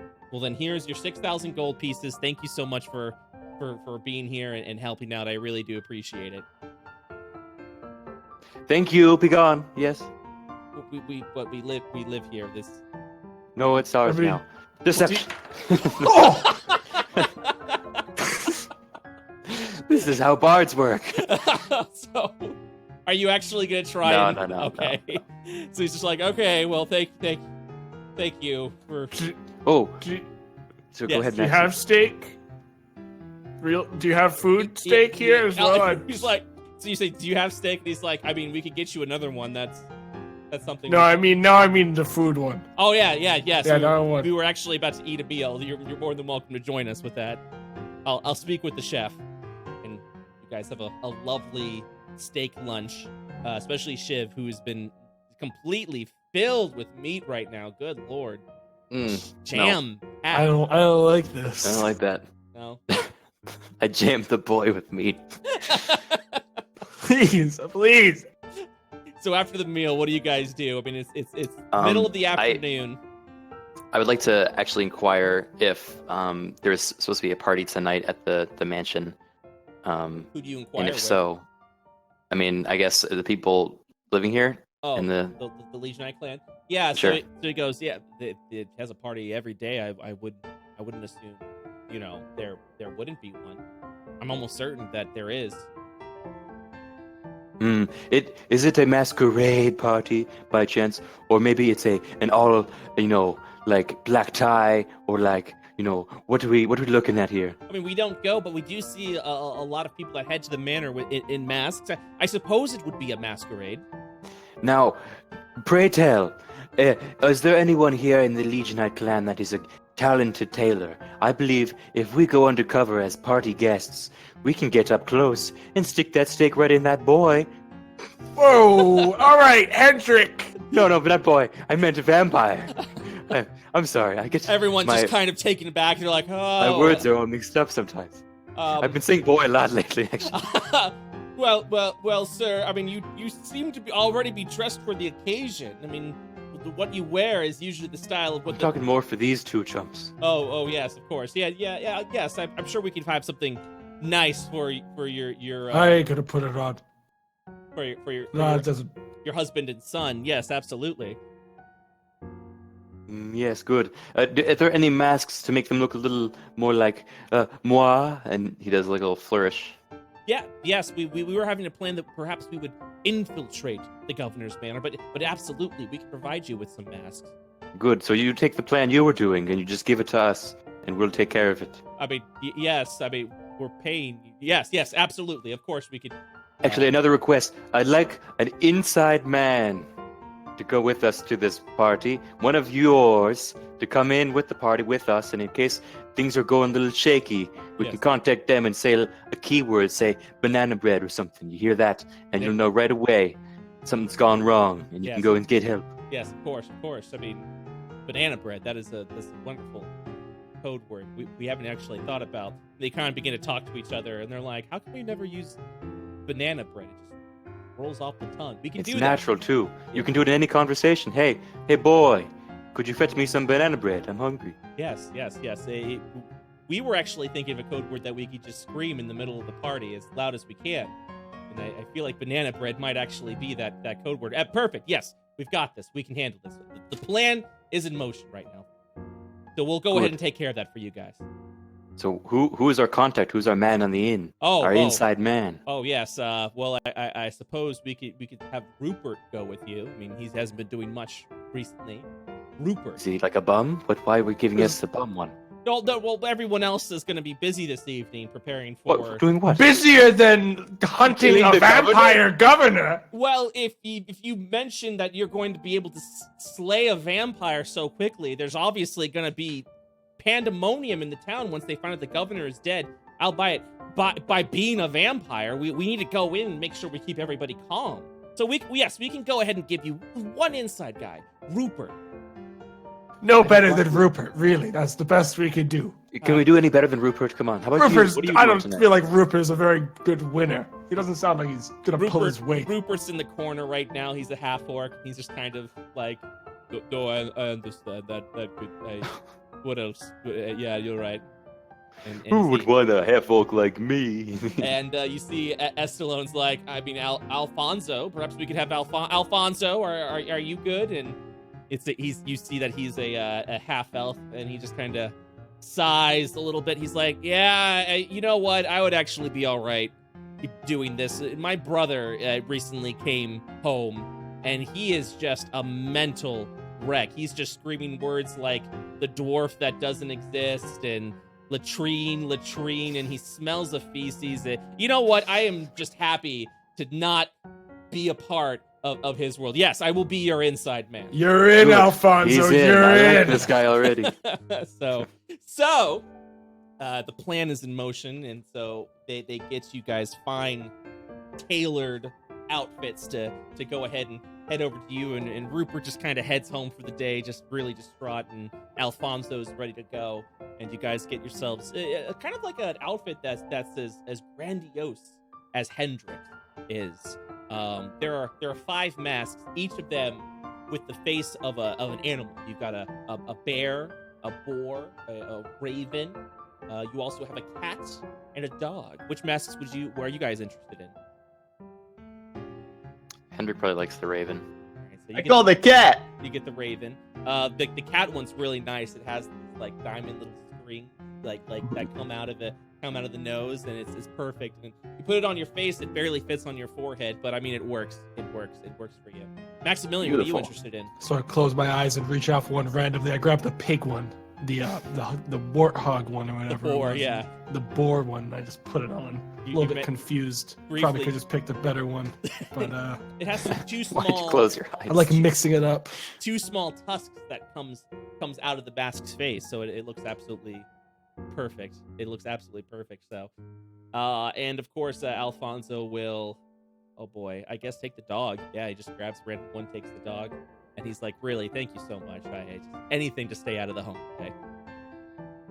Yeah, sounds like a No mess. problem. Sounds like it's a tough time out there. I'm sorry to hear about My brother is a failure. Can't even operate a tavern.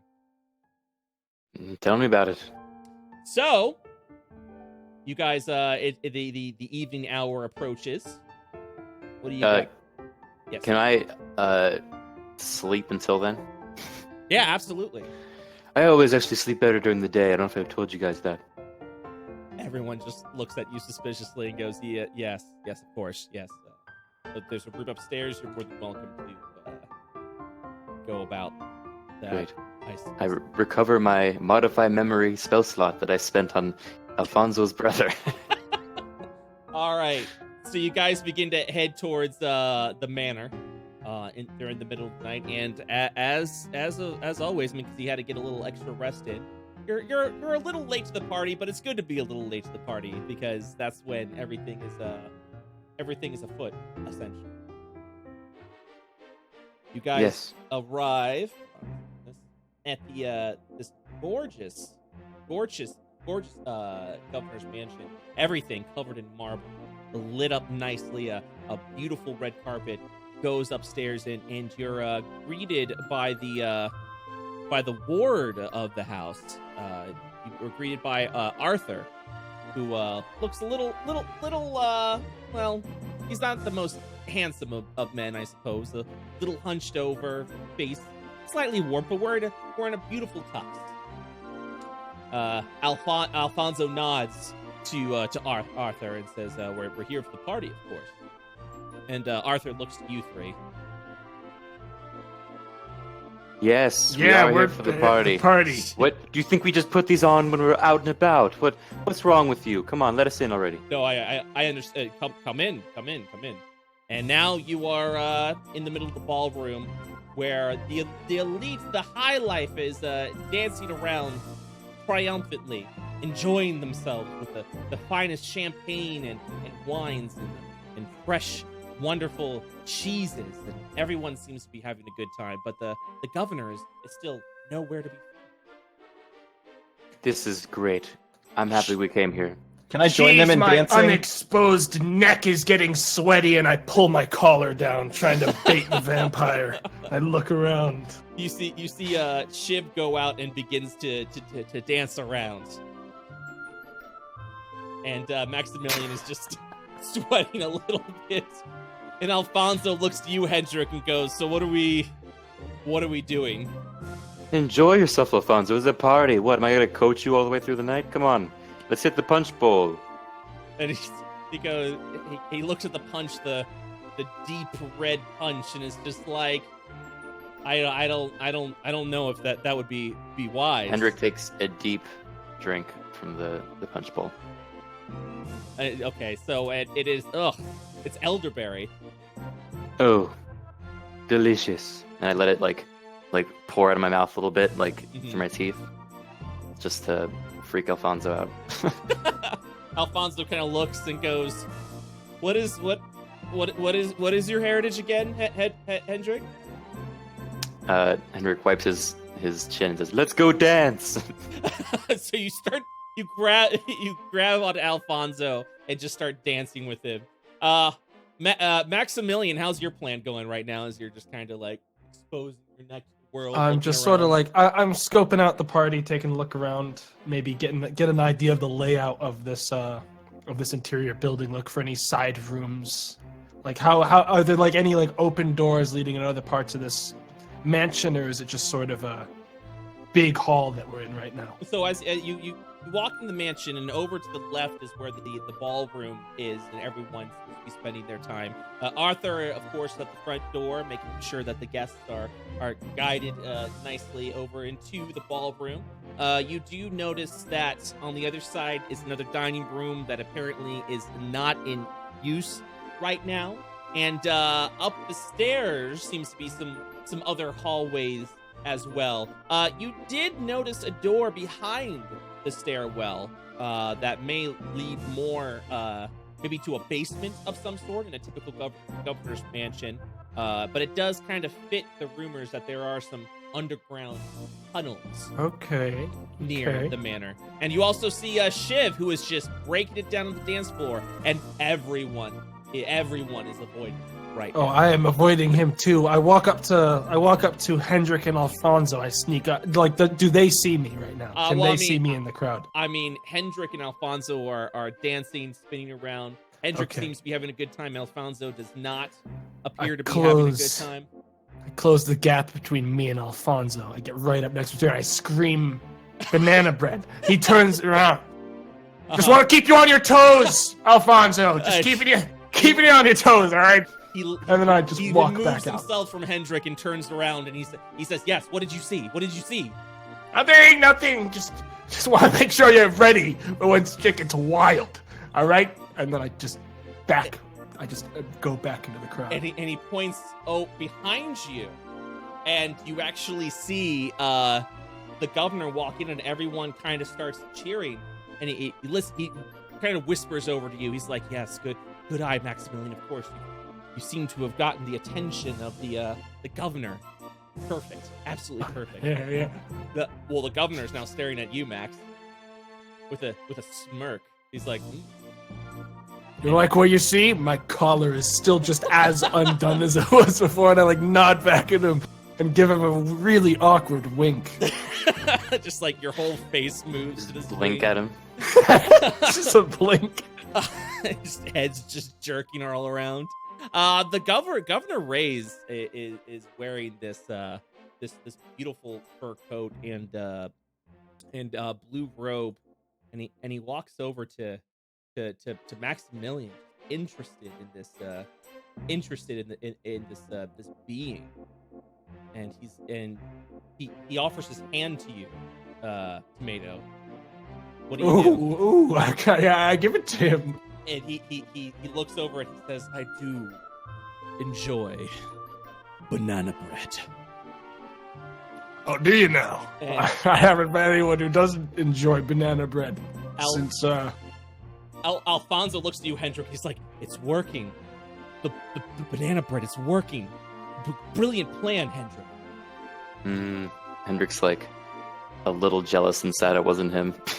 And so Governor Reyes just dances with Maximilian all around the ballroom, and everyone kind of backs off over to the sides. Of course, except Shiv, who is just dancing like crazy in the middle of the ballroom. So now in the center of the ballroom is Shiv, apparently having some kind of stroke, while Maximilian and Reyes just elegantly dances around the ballroom. And at the end, Maximilian, go and let's make some acrobatics checks. Let's see how of course. how well you boogied down on the dance Oh floor. boy. There's not a very big plus on my acrobatics. Yeah, no, but you're good. It's a 9. Uh-huh. How many am I doing here? You're rolling a d20. Okay, I rolled 1. Am I rolling just 1? Because that's going to be a 9. It's just 9? Oh, It's okay. just a 9. You step on Ray's toes a couple of times. He seems to look down. He goes, no, like this. Follow my lead. Make one more acrobatics check. Yeah, sure, no problem. I got 19 that time. Okay. Oh my God. You recover beautifully as you continue to dance around, literally going around the seizing Shiv, who seems to be doing some sort of weird spinning move on the floor. And Alfonso's looking over to Hendrik. Is like, is he all right? Is the boy all right? The boy will be fine. Here, I have an idea, and I waltz over to Shiv, and I take him in a dance too, and I'm gonna like try and mirror the movements of Max and the governor, so we can just kind of like, follow them on the dance floor, sort of thing. Are you trying to get Ray's attention right now as you're dancing? Not with yet. him? I think right now I'm just like blending in with them. I mean, Okay. I'm assuming like other people are dancing too. If it's just them, then like. Oh that's yeah, different. no. People are starting to kind of, as you move in, everyone also starts to kind of move in. I didn't know if Hendrik was like, trying to make some sort of appearance. Not yet. Raise the tension because I know you're a little jealous of the Yeah. dance that's happening right now. I need to. I'm trying to elevate Shiv to a dancing partner that looks impressive, but Okay. that's it. It's So a I tough feat. need you two to make acrobatics checks, Okay. Shiv and Hendrik. Oh, good. I got a 32. Shiv, actually, once you grab Shiv's... I got a 12. All right, well, once you grab Shiv's hand, he just breaks it down, and he's literally spinning I just needed a wildly partner. around Governor Reyes. So much so that everyone seems to have taken notice away from Reyes and Maximilian and is now going to Shiv and just starts celebrating their dancing. So much so that Reyes begins to stop dancing with Maximilian with a sour face and then a small smirk and goes, I suppose the dwarf can dance. To you, Maximilian. To you, Tomato. Oh, yeah, man, he's got some, it doesn't really match very well with the elf there that's like, 2.5 feet taller than him? It's more of a solo dance. What, the other one, is that Hendrik? I just imagine Hendrik is stumbling everywhere with his 12. I'm just being dragged, and like this is put like a the hall worst to nightmare of one. Hendrik. Like this has gotten out of his control, and he's not. He's really worried. And Reyes goes, well, that's okay. Why don't you and I step it up a notch as well? And now he begins dancing even faster. So now, Oh, man. Max, I need you to make another acrobatics check, but at a disadvantage as Reyes is trying to, in a rush, push you around. So I need you to roll twice and take your lowest roll. It's going to be a 12. That's not bad. You're still being dragged around by Reyes pretty eloquently. And at the end, the dance ends and everyone is just celebrating this beautiful, this beautiful union between Reyes and Maximilian and Shiv and Hendrik. And it's just, you guys are the belle of the ball. Thank you. And, Thank you, everyone. Reyes, with Maximilian, comes over to you two, to Shiv and Hendrik, and goes, those are some mighty fine dance moves you have out there on the floor. Thank you, Tom, man. If you ever want to dance with me, just let me know. I might just, says Raze. And he then goes over to you, Hendrik, and he says, "You look slightly familiar." I could say the same about you. Hendrik von Gruberstein, it's a pleasure. And I do like a little bow as I take his hand. Yeah, and he takes your hand and lightly kisses it on the back. And he says, "Raze Leander, governor of Lockhead. It is a pleasure to meet you. Would you perhaps be interested in a fine vineyard? We have a punch here that just doesn't match with my tastes." Well, it's your party. Why did you make bad punch? And Raze just kind of looks, is taken back by that statement, and he's just like, elderberry seems to be more of a favorite with my guests. It stings my tongue a little bit, and I wouldn't want to impose my tastes upon the others. Yes, I can understand that. See, I also have a very elevated taste, if you know what I mean. So I, of course, would love to see your special brand. And Raze kind of looks at you and says, "Yes, I think I do know what you mean. Please, come this way." Okay, well, me and the small one will hang out here, I guess. Oh, No, they he's can inviting come too, right? Yeah, he's inviting the three of you. I mean, he's obviously taken with Maximilian. Shiv right now is just a wonderful dancer, and Hendrik just seems familiar enough that just maybe. But yes. All three of you are more than welcome to come. We also have our bag boy over here, Alfonso. Alfonso, come. And Yeah, Alfonso seems to look over, but is kind of ignoring you a little bit, almost as if he's waiting for something, waiting for a specific command, as the plan suggested. Oh, I forgot Alfonso! I've got some banana bread in my bag, and I open it, and a dead rat falls out. It's Stacy! Thank you so much!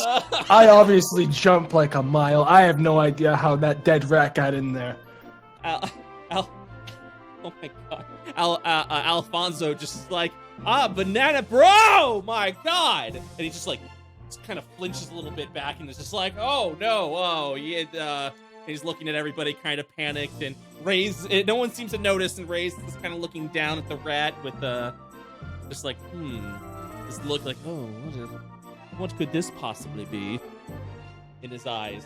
And Alfonso's like, yes, of course. He grabs the rat, shoves it back in Max's bag, apparently. Shiv's bag. Yeah, well, no, It's technically Shiv's bag. he's looking at you. You're the one that opened it in the rat cave, so he assumed it was yours. And Shiv is just like, you see this rat being shoved into this bag right now. And Race is like, yes, perhaps we should go. And I said, yes, I mean, I apologize for the disruption. You know how hard it is to find good stock nowadays. And Raze is like, I think I know what you mean. This way. And he escorts you guys over to the main hall, walking over to the stairs. And Arthur kind of gives him a glance and Raze a gentle nod. And Arthur nods as well. You guys are taken back behind the stairs, the steps kind of walking down right now. Can I cast message subtly and message Max? Yeah, absolutely. What now? So messages, I can point my finger towards a creature and whisper a message, and then you hear the message and can reply in a whisper too, but only I'll be able to hear it. So it's like we can communicate, but without kind of audible.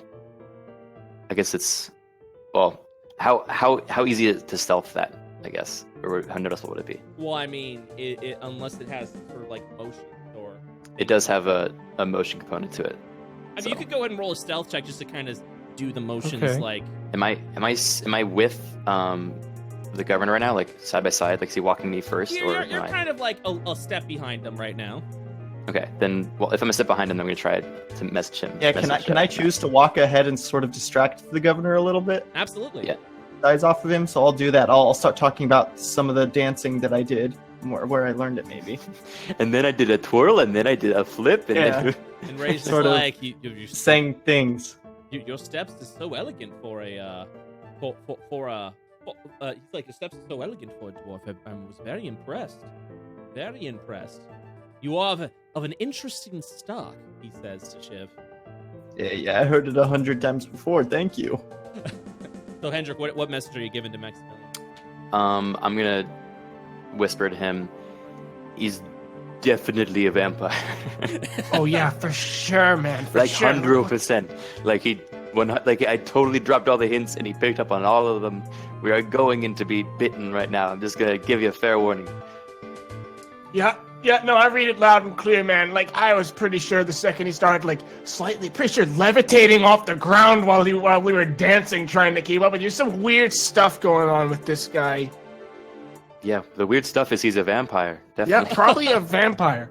Also, not sure where the steak is. I think it may have fallen out. Oh shit, with we the forgot rat. the steak, didn't we?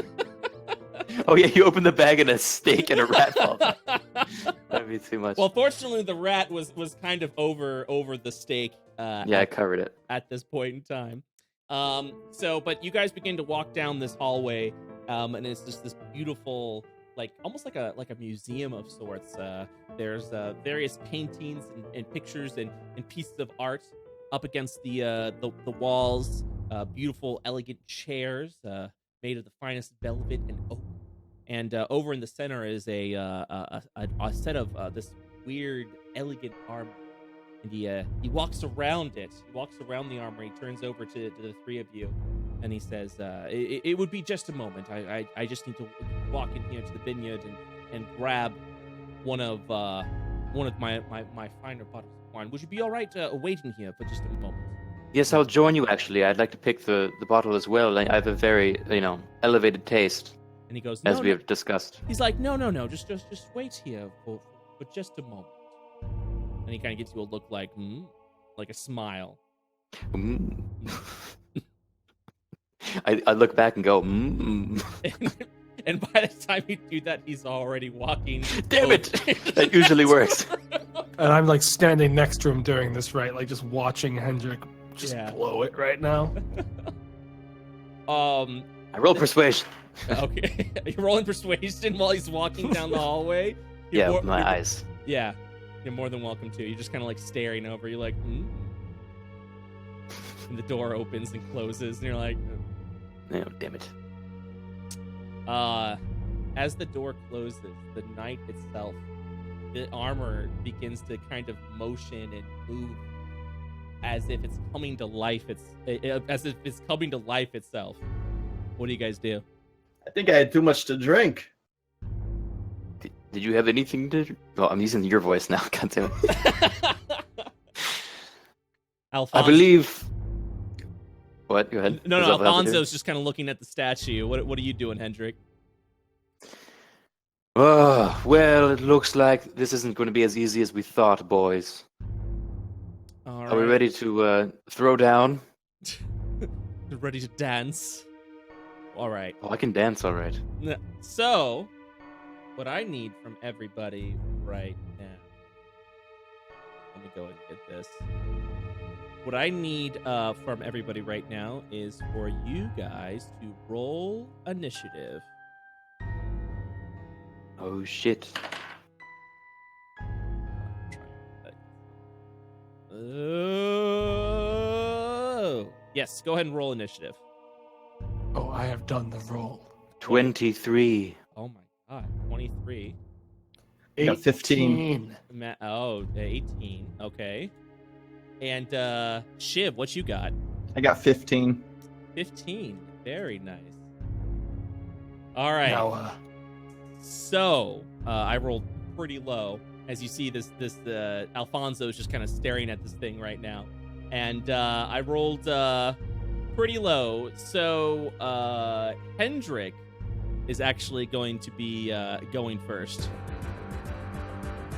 So, Hendrik, what do you do while you see this thing who is menacingly coming over to whoever's the closest right now? I say, Let's dance! And I cast Otto's Irresistible Dance on the statue. Okay. Let's see what happens. It's a level 6 spell. Save is 18 wisdom. Alright, so you touch it, and then you immediately realize that this thing has no living form whatsoever, making the spell rendered absolutely useless. God damn it, Hendrik. Are you kidding me right now? Huh. You know, I thought that would totally work, actually. So, next up is Tomato. What's his distance looking like? How far away is this guy from me right now? Well, where were you once the I was next to Hendrik. I'm pretty sure. Well, the whole time then you're next to Hendrik and this animated statue. Well, right now. sounds like that's perfect then. I unleash a dazzling, stunning strike! Okay. All right. Let's see what happens. Okay, let me add my hit thing, which is a D20 plus my... What is it plus for the hit? It would be. I think yours is +7. Okay, yeah, it is. Okay. It's gonna be a 26. That hits. And it's a D8 plus 2 for the damage. It's 3. 3 damage. Yep. All right. So, and are you doing 2 attacks? I think just now it's gonna be the stunning strike. Okay. So, well, I mean, you could actually do 2 attacks because of your extra attack. Is it like for free or does it Yeah, use keys it's for when I free. do It's for that? free. Okay, then I'll do the 2. It's a 6 as my second one. All right. And the enemy has to succeed a Constitution saving throw. Wow. I can't believe this is actually gonna work. I was looking. I was like, is this gonna work? And I was like, yeah, it is. Even though it's clearly a construct.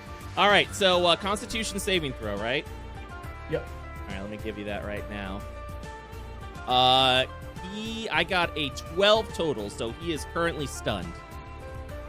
Oh, baby, and that he will remain until the end of my next turn. Let's get it, boys! He cannot move. Attack rolls against the creature have advantage, and the creature automatically fails any strength or dexterity saving throws.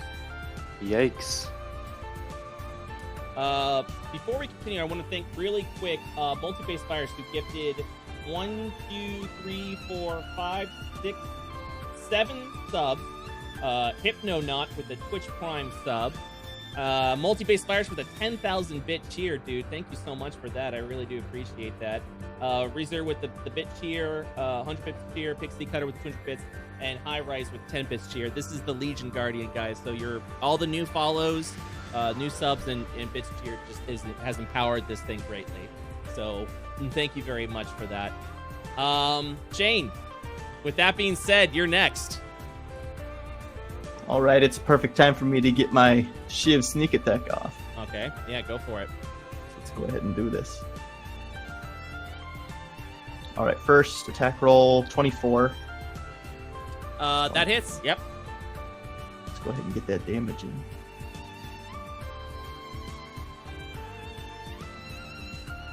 All right, and remind me for sneak attack, where is it? I have to get down.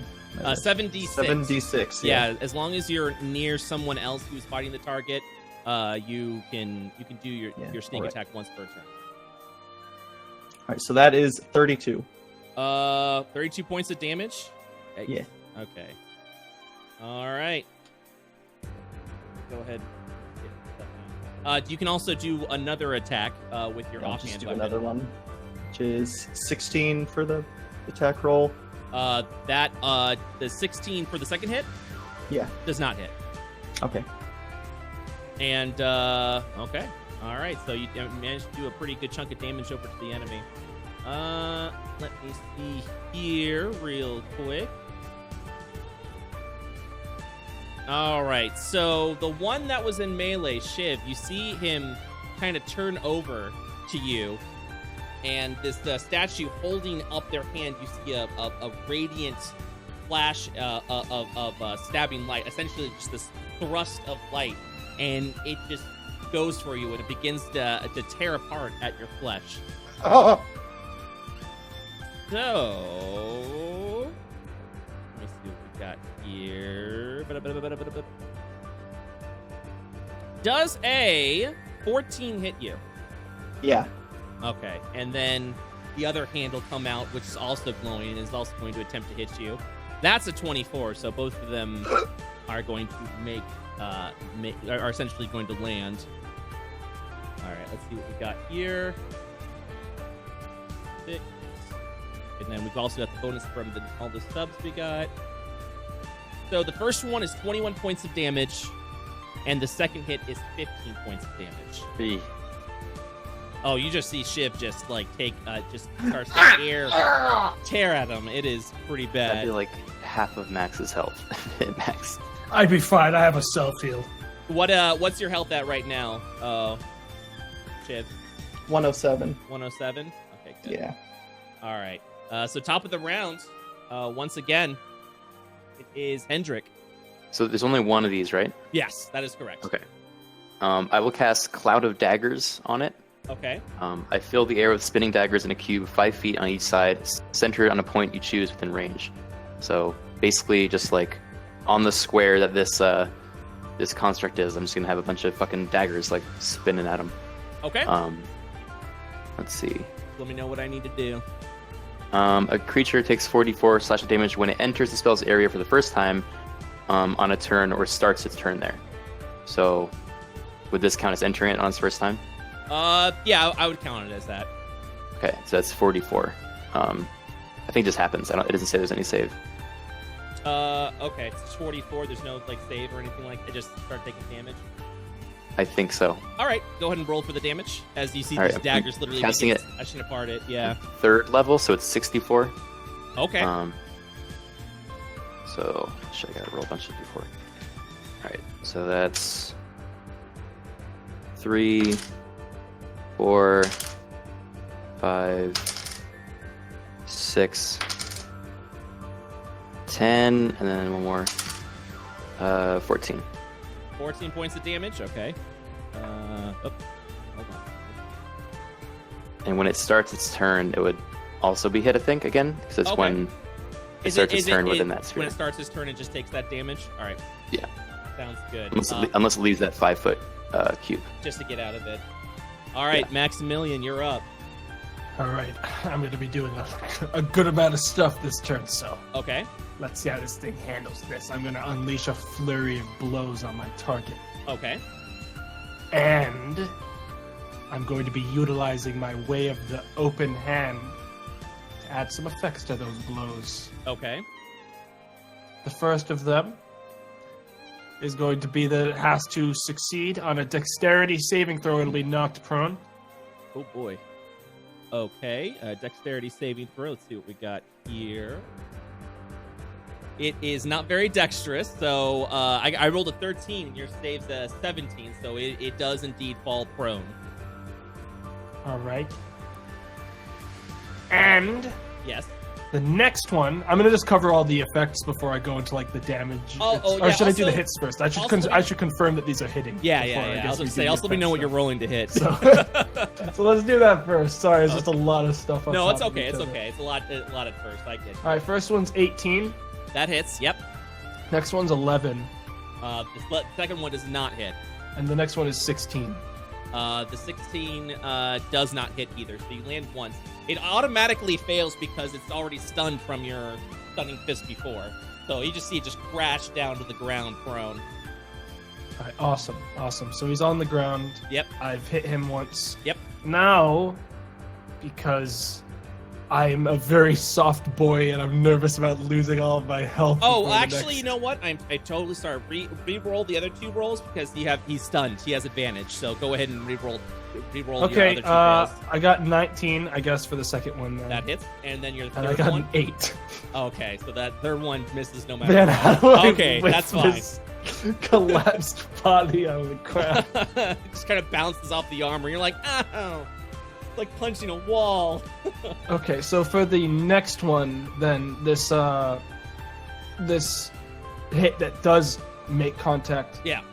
it's going to have to make a strength saving throw, and if it fails, I'm going to push it back 15 feet away from it. It fails because it's already stunned. So you punch it back.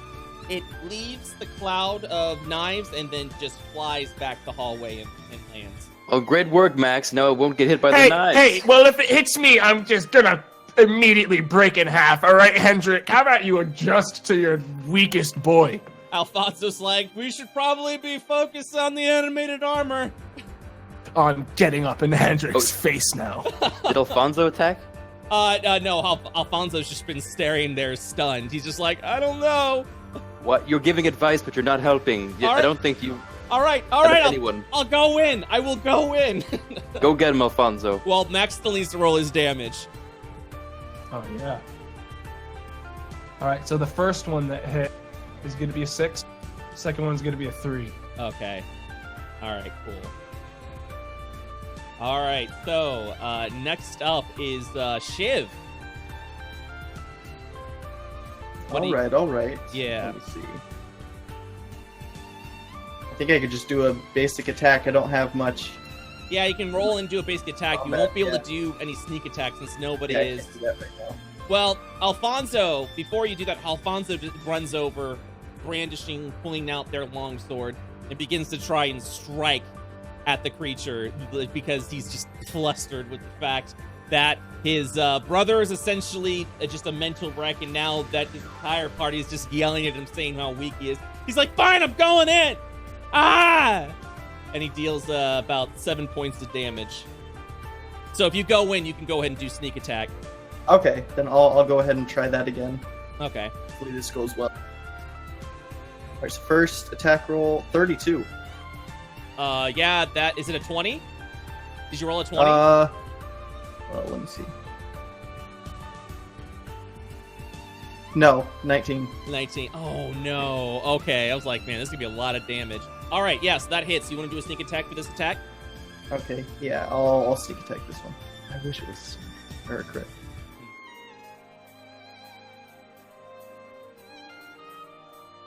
Ooh, 18. 18 points of damage. Hey, you know what? That's not bad.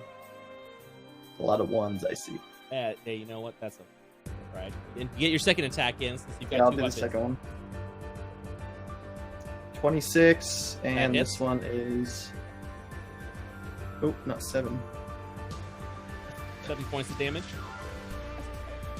Actually, it's 6. Oh, damage. 6. Okay, that's all right. So the Legion Guardian, this animated armor, first of all stands back up. It just begins to get up, and you actually see the armor itself begins to open up as like magical energy and steam just begins to pour out of the steel body, and it seems to be more limber, able to strike foes a little more true. So while it is in this stance, it gains advantage on all of its attacks, but you guys also get advantage on all of your attacks as it essentially goes into this offensive stance.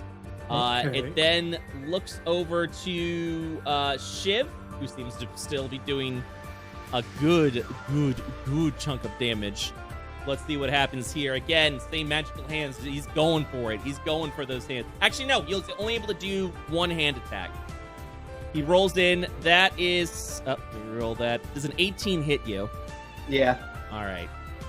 And with all the damage that we're doing, again, 16 points of damage is heading your way. Okay. All right. It is top of the round.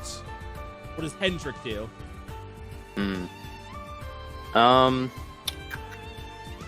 Shiv is down to 91 hit. 91? Yeah. All right. I'll hit him with a heal. Okay. Yeah, I'll hit him with a healing touch. Let's do. Okay. And okay, let me know how much you heal for. Wait.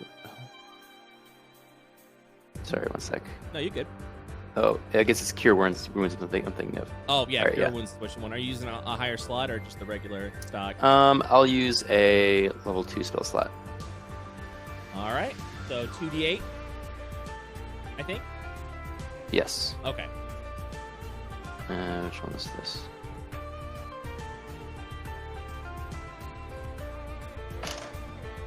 So 3, 6. That's 9 plus 5, so 14. 14 points of damage. All right, Or heal. you're at 105 right now, Shayne. Nice, nice. All right, and is that all you're doing this round, Hendrik? And I assume I'm not within range of it because I was able to like. No, you're not. He's knocked back 15 feet. All right, then I'm gonna back up more. and You're get like behind. backing up near the end. Okay. I'm gonna stand on the other side of the blade storm still, like the daggers. So he'd have to Yeah. come through that to get to me. Maximilian, you're up. Well, I suppose I'm going to close the gap and strike. Okay. With my double strike. With your 1,000 slaps. Yeah, my 1,000 slaps, but this time only 2 of them. I'm saving the rest for later, like leftovers. 750 slaps. Okay, I understand. Oh yeah. So you head over. Go ahead and make that attack roll. So it's 19 and 16. The 19 hits. At 16, re-roll to see if you can hit again. You've got advantage. 26. Yep, both hit. All right. And that's going to be 10 damage and Okay. 8 damage. Oh, 18 damage. Nice. And I'm going to use on them the effect. It can't take reactions until the end of my next turn. It can't take. Excuse me. What? It says on my open hand technique, Yes. I can impose one of the following effects on that target, and one of them at the bottom is it can't take reactions until reactions. the end of my next turn. Okay, so Yeah, it reactions. can't do any opportunity attacks if anyone rushes out. It essentially has no reaction ability. So Yeah, exactly. Alright. Cool. And then I'm just trying to find the name of the abilities. Mhm. So while you're doing that, Alfonso turns over to Hendrik and just screams, "Where are you going?" To Hendrik. As you move back, Alfonso's just like, "Where are you going? I thought you we were supposed to get into the thick of it." I'm better over here. I'm like a ranged. It's fine. You keep doing your thing. You're like, "I'm like a range," and then you just kind of do like one of these like hand motions. Focus on the statue. Isn't that what you said? Go. And he's just like, he turns over and once again he strikes, like he's like trying to like stab in one of the open ends of the statue and ends up dealing another 9 points of damage. Hang on. So I was going to, at the end of my turn, Yes. add the use my ability Patient Defense. Okay. Which I can use 1 key point to take the dodge action as a bonus action on my turn. Okay. So I'm going to use that as my bonus action, so I'll have dodge on my character. Okay. Sounds good. You know what the dodge action is? Yep, it'll give me an advantage, right, if an attack comes my way. Yeah. Very good. All right. So next up is Shiv's turn. And since we all have advantage, I could just do another sneak attack, right? Yeah, that's exactly it. All right. I'll do. Make sure to roll twice on each of your attacks and take the highest Yeah. number. All right. So first attack 27. It's only. That hits. Not That it. hits. Let's get that. I'll make this my regular attack. Oh, you're not gonna make it your sneak attack? Do I have to sneak attack with my main hand, not No, you offhand? don't. You don't have to. You choose what you do, which one you Okay. sneak attack on. First one, I'll just do regular attack Okay. for 4 damage. 4 damage. Ooh, big stuff. And then your offhand attack. 16. Roll it again. Oh yeah, 13. Yes, a 16. Oh no, that does not land. That doesn't land at all. So your offhand, you just miss out on your sneak attack. You don't even land. You're just like, it just bounces off the metal. All right, it's now the Legion Guardian's turn. As it kind of like stretches its legs out and leans back a little bit, you see the shoulder pads open out even further as you see this energy of light charging within its shoulder, and it just shoots up. Oh God! It shoots up, going through the ceiling. You hear a bunch of yells from the ballroom itself as like something is clearly happening now, and the energy of light just literally rains down from the ceiling, hitting everybody right now. So I need everybody to go ahead and make a dexterity saving throw. All right, so I'll have an advantage on that this time. Okay.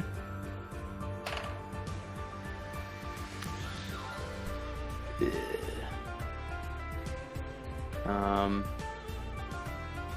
19. 10. All right.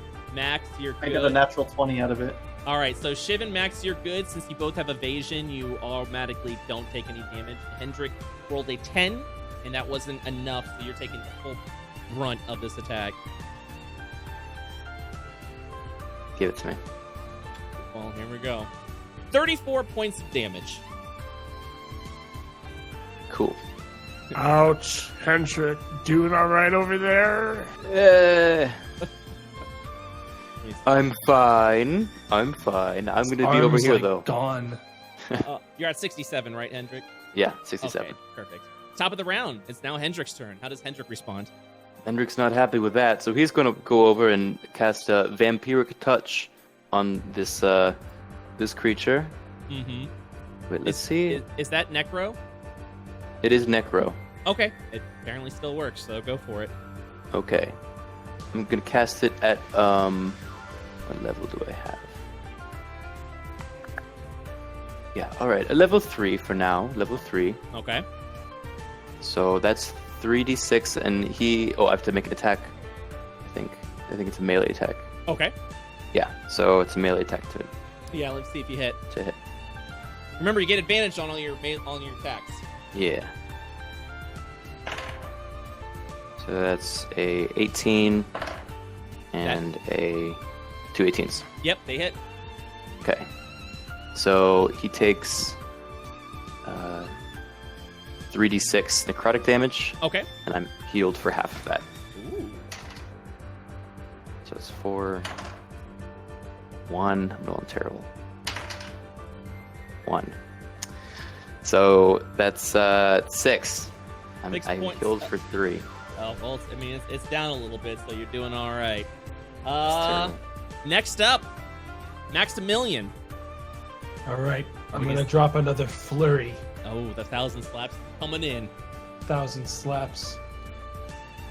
Let's see what I get here. Going to be a 17, a 16, and a 23. Reroll the 17 and 16 since you have advantage right now. 24, Yep. 22. They all 3 hit. It's going to be 5 damage, 9 damage, and 6 damage. All right, so he's actually you're beating him down pretty good. He's finally starting to see some wear on it right now. So next up, you see that once again Alfonso is just striking twice at it, just trying to beat this thing down as far as they can go. And with both strikes, now that he's actually into the fight, deals 9 damage and 7 damage. Shiv, you up? I'm getting the biggest sneak attack I've ever done. Yeah? I'm motivated this time. You actually need I'm to gonna hit. hit this. What'd you get? So even with advantage, my first hit, higher one was a 12. That is definitely does not hit. Yeah. Second chance. 20. 20. Okay, the second one does hit. I'm assuming you want to go ahead and put sneak attack on that? Yeah, might as well. Yeah. Probably smart. 28 damage. Oh. You guys are getting a good chunk of health away now. All right, you see that the Guardian seems to have shifted its tactic a little bit now, as if thousands of voices has now echoed into its brain as he holds his hand out over to Hendrik and just blasts a beam of energy. Go ahead and make a dex saving throw, Hendrik. Okay, is this a melee or range attack? This is a range attack. I'm in melee range, so I have disadvantage. Oh, you walked up. Oh, that's right. You walked up to it. Touch, yeah. Oh, wait. You all are surrounding it. Oh, no. Yeah. Okay. Still got disadvantage then. That's absolutely right. That is absolutely right. So, am I rolling? Yeah. No, you're make the dex saving throw. I'm going to go ahead and see if we... 18 plus 8, so 26. Well, I don't think he even hits you because we rolled a 13. So the beam just like shoots past you and just... Yeah, armor class is 14, so... Wow, no. You see the scorch mark on the ground. And, yeah, all right. So it's top of the round. Hendrik, you're up again. I will I will hit him with another vampiric touch. You're like, please. Maybe it'll do a little bit better. I'm gonna cast this at 4th level this time, Oh, because I could use a little bit more health. okay. Yes. 4d6. Okay. And do I roll a save of any kind, or? Oh wait, I have to roll to hit. Sorry. Yeah. Oh, that's what slow, it is. slow Okay. advantage. Yes. He's still in the offensive style. So it's 15 and a 27. The 27 hits. All right. So that's a 6, 2, so 8, 12, 18 this time. So I healed for 9. So I'm at 79 hit points now. This thing's in terrible shape. Maximilian, what's she up to? Gonna drop the old double strike on this boy over here. Okay. So that's gonna be a 16 and a 23. The 23 hits, and are you doing? And reroll the 16 since you still have advantage on him. Maybe 26. 26. Yep, both hit. 26. Both hit. It's gonna be a 9 and a 6. 9 and 6. All right. All right. Let's see what we got here. Oh boy, you are. Okay, yeah. You're both hits land, and it is yeah, it's a bit rough right now. It looks like it's about to fall apart. So he goes. Alfonso goes in. Alfonso goes in, strikes once again, and this time it just manages to do 6 points of damage. Shiv, you up? This thing is almost down. I know exactly what I'm gonna do. I think you do too. Gonna punch him in the face. I mean, I wish. I can already tell you the first attack's probably not gonna hit. Okay, My what'd you higher get one's with even with 14. advantage? Yeah. 14? No, that doesn't hit. Second one, 25. Okay. That does hit. For 23 points of damage. 23 points of damage. Yeah. The thing falls. The thing falls down. It is just it. You're goes to welcome, pieces. everybody. It goes to Good pieces. work, boy.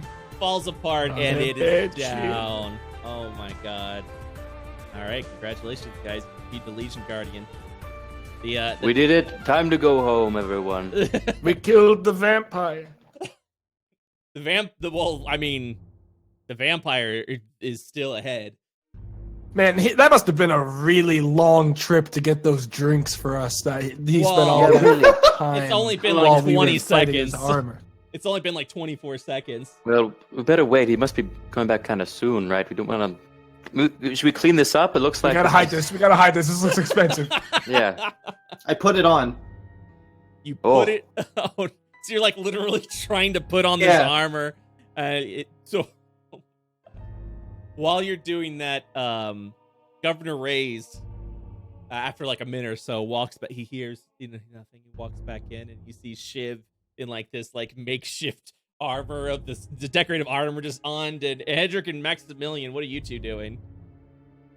I think we're just kind of, at least I'm like kind of leisurely leaning against the wall, kind of like, just expecting him to come back and be like, "Hello," like it was no big deal. Whoa! What sort of joint are you running here? That almost killed our small boy son. That is just Your armor just landed on him, came right at him. If we hadn't been here, he'd be dead. Oh, I see. I apologize for the armor falling down. That's not what it should have. I mean, that's not. Silly me Butterfingers. I never grabbed the wine. Oh, Me Butterfinger. oh, gee, maybe okay. Oh, all right. So maybe you guys, like one of you guys, come over here. Yeah, one of us. Yeah, and it helped me with the wine because I'm so forgetful. Who wants to come with me? I'll go, everybody. Oh, Don't worry. Yeah, great idea. You take the boy. Take the boy. Yes, We'll just wait in here. Let us know when it's good. the boy. And he Yes, the boy. and he just turns around and like just one of his capes just like just flows over to his shoulder, and he moves. He's like, "Come, boy," and he walks over down the hallway. Shiv, what do you do? I follow him. I'm pretty thirsty. Nobody told me of the suspicion. I didn't get the talk that they confirmed he was the vampire yet, so... Oh, no, you're right. So Shiv, I was just talking to him about my dancing. I think he's getting me a drink. Shiv's like, "Ooh, yes, obviously." So Shiv walks in unison with Raze and walks down the hallway. Shiv, you begin to step down even further into this stairwell. It's now just like this, looks like this rocky catacombs looking thing, and you begin to walk down what appears to be just these stone hallways. There's like inscriptions of like skeletons and skulls and things like that. And he just appears to be in a bit of a rush. What do you do? Tell him it's a weird place to keep his wine. Do you make this trip every time you get a drink? And he looks over and he says, only the highest quality of wine exists here. It ages well the deeper we go, away from the sunlight. And then he turns his cape once again and continues walking down the hall. Oh, I keep following him. His words are making me even thirstier. Hendrik and Maximilian, what are you guys doing? It's been like half a minute now. I think the vampire just took the boy. We may. I feel like we need to give it a little bit more time. Alfonso, can you check if that door is locked? I don't want to bother myself with touching it. Alfonso's like, "Oh yeah, we should. Yeah, okay." And he goes over to the door and he just jiggles it. He's like, "Yeah, this door is unlocked." Oh shit! Oh yeah, let's want to go. You guys think they have catering here? We can ask. I don't see why not. I mean, are we going back up to get food? No, I'm just wondering on the way back. I mean, like, we probably have time either way, right? The party's gonna keep on going once we get rid of this. Oh yeah, these things go real late. You still hear It'll be fine. You still hear screams and roar, like yells from upstairs from the energy laser beam that literally shot through the ball. And Alfonso's like, "I think the party might be dispensing a little bit." That means more food for us. Let's get going. Okay. And I start to head towards the unlocked door. So you get over to the celery, Shiv, and you just see like all these bottles there. It's covered. It's in some sort of like, I guess it's all stained with like the wine, with like blood. I mean wine. And it's a little congealed like jelly, and you just see them. They're just all on these racks. And he turns over to you, and he says, "I'm sorry. I didn't get your name, young boy." I don't answer him, actually. I grab the closest bottle to me and try to open it. He's like, "Oh, be careful with that. That's a fine. Yeah, I need your name. Your name." Drink first. Let's loosen up before we talk, big guy. He's like, "I had a thing for this. I was whatever." And then he just moves over to you and begins to stare deep into your eyes. And he's like, "You're under my spell now." And I need you to go ahead and make a wisdom saving throw. It's probably not going to be too good. Oh no. 4. Oh, man. You've become charmed by Governor Rays, as he just seems like your best friend right now. And he goes, "Thank you so much for coming down here. So again, what is your name, young boy?" And at this point, you are like very friendly with this guy. Essentially, he might give you requests or actions, and you're gonna have to respond in the most favorable way possible. Hey, it's Shiv, big guy here. You have a drink first. And he grabs it. "Oh, I think I will." And he plucks the bottle and drinks it. And then he opens his mouth. He's like, has like vampire teeth are out. But you're charmed, so this is totally cool. You totally accept all of this. Nice. Just then, it looks like Hendrik and Maximilian and Alfonso, you guys come in and you see that this Raze is gargling down this like deep. Oh, Yes. I was gonna try and stealth in, if possible. I Oh don't yeah, wanna go just for kinda- it. Roll that stealth. Everyone roll Well, stealth. more than that, I was gonna grab Max and cast Greater Invisibility on the two of us, so we can both turn invisible. Yep, you guys are definitely invisible now. And Oh, wait. can I? I'm checking here to see if I have the ability to even see you. Nope. Okay, so you guys walk in. You guys effectively, after the charm, see the action of him burying his teeth over to Shiv, and Shiv just being like, "Cool." I will point out, Greater Invisibility only lets me do it to myself and one other person. Okay. So I did not have a slot for Alfonso. So Alfonso he believes he's under the invisibility, and he just kind of looks over to nobody. He's just like, "Wait, what? Where'd you guys go?" I don't think I told him either. I just like looked to Max and I nodded. And Yeah, just, we're both in on it. I mean, I assume that we're both in on it because when I looked over to, Hendrik, I did not see him nodding on account of his invisibility. He's like, what happened? And then you see Ray's look at Alfonso, which bears the fangs once again. Everybody, go ahead and roll initiative. All right.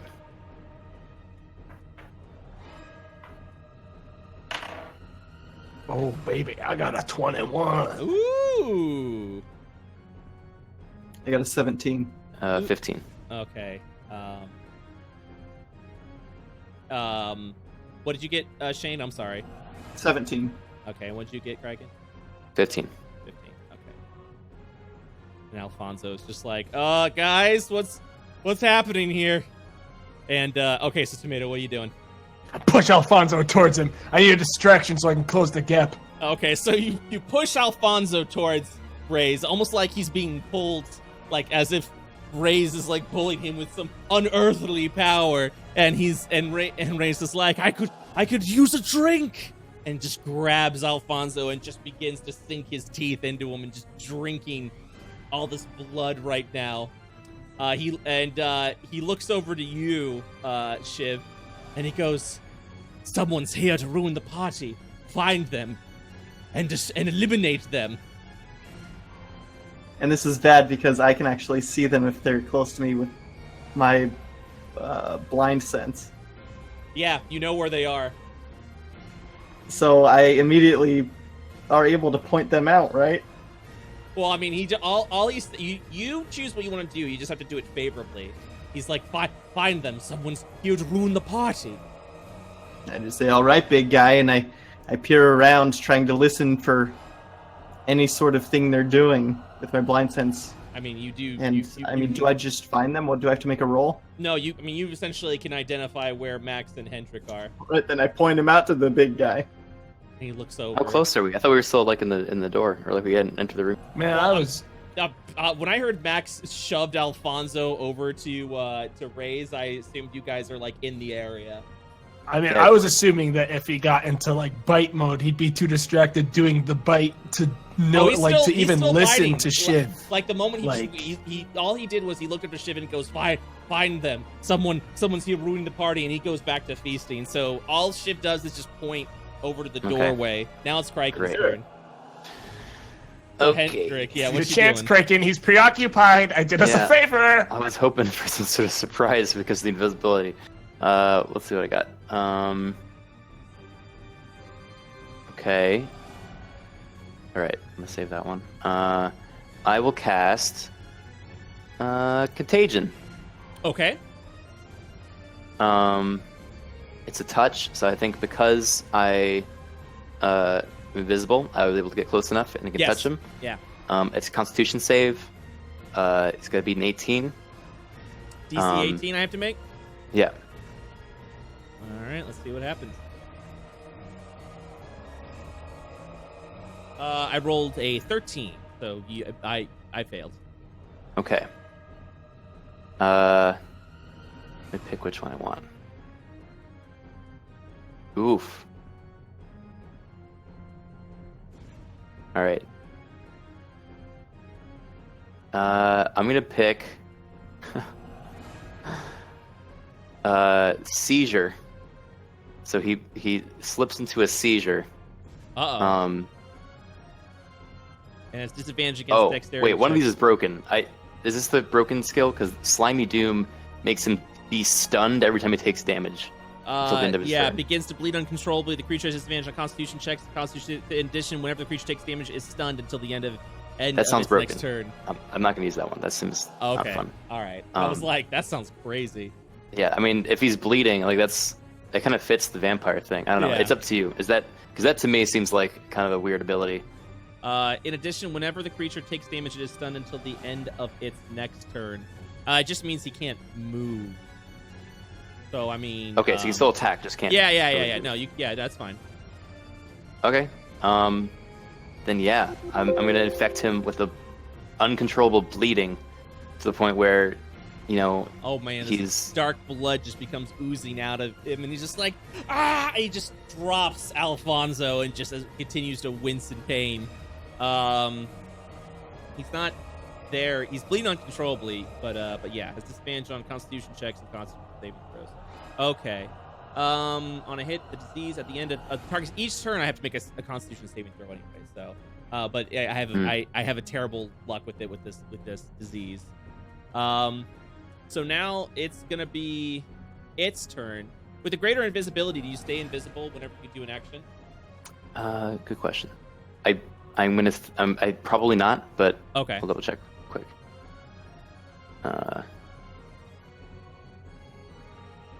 Gonna with some greater invisibility. Until the spell ends, anything the target is wearing it doesn't say that it's canceled when I do an No, it's action. not. It's up to a minute, so you're literally It lasts like, for a minute.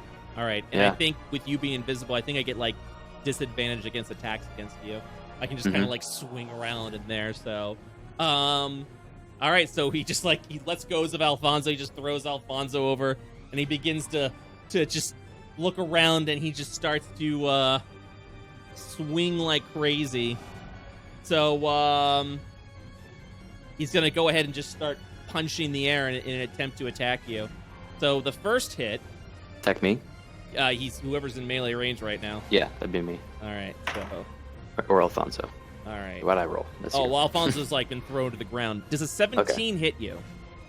Yes. Okay, so the first one hits, and does a 16 hit you? Yes. Okay, so you're gonna go ahead and take bludgeoning damage, 9 points of damage, and 5 points of damage, so 14 damage total. All right, I'm at 65 now. Okay. Oh, that's right. You did a little healing before. Yeah. All right, top of the round, Tomato. You just see. So what you see is just, well, you know where Hendrik is, and you just see that Graze is just starting to bleed uncontrollably, and then he just starts swinging wildly around, and you see him actually make contact both times. Alfonso's been thrown to the ground. His neck is bleeding profusely, and all Shiv's doing right now is just pointing at you. So what do you do? All right, so the effect of that disease Criken used, that's the one that adds the stun? Yes. If you deal any damage, he gets stunned. I'm going to close the gap and do a flurry. We're doing the flurry. For it. So after the first damage, the rest would be advantage, right? Because Yes, he is stunned. that is correct. All right, so first one's a 22. That Next hits. one's a 13, and then another 22. Okay, so the 22 hits, you're going to be doing some damage, so now he's stunned. So re-roll the 13. All right, it was actually another 13. Well, there you go. I mean, I can only give you so much. I got a 22 and 13, and another 22 and 13. That's me. All right, so you've got two strikes. All right, first one's a 7. Next one's a 4. But I'm going to be using my open hand technique effects on them as well, the two that made contact. Okay. And we're going to do the strength one, the strength saving throw. If it fails, he's pushed back 15 feet away. All right, the first one, he isn't stunned yet, so he gets to actually roll for that. And then the second one is an instant fail. So, okay, actually, can I mix it up since I realized if I do the strength one first and it actually works? Yeah. I'm not going to be able to do the other one. That's exactly it. So you're going to try and knock him down prone first? I'm actually going to use the one where he can't take reactions until the end of my next turn. Okay, do I have to make a save for that?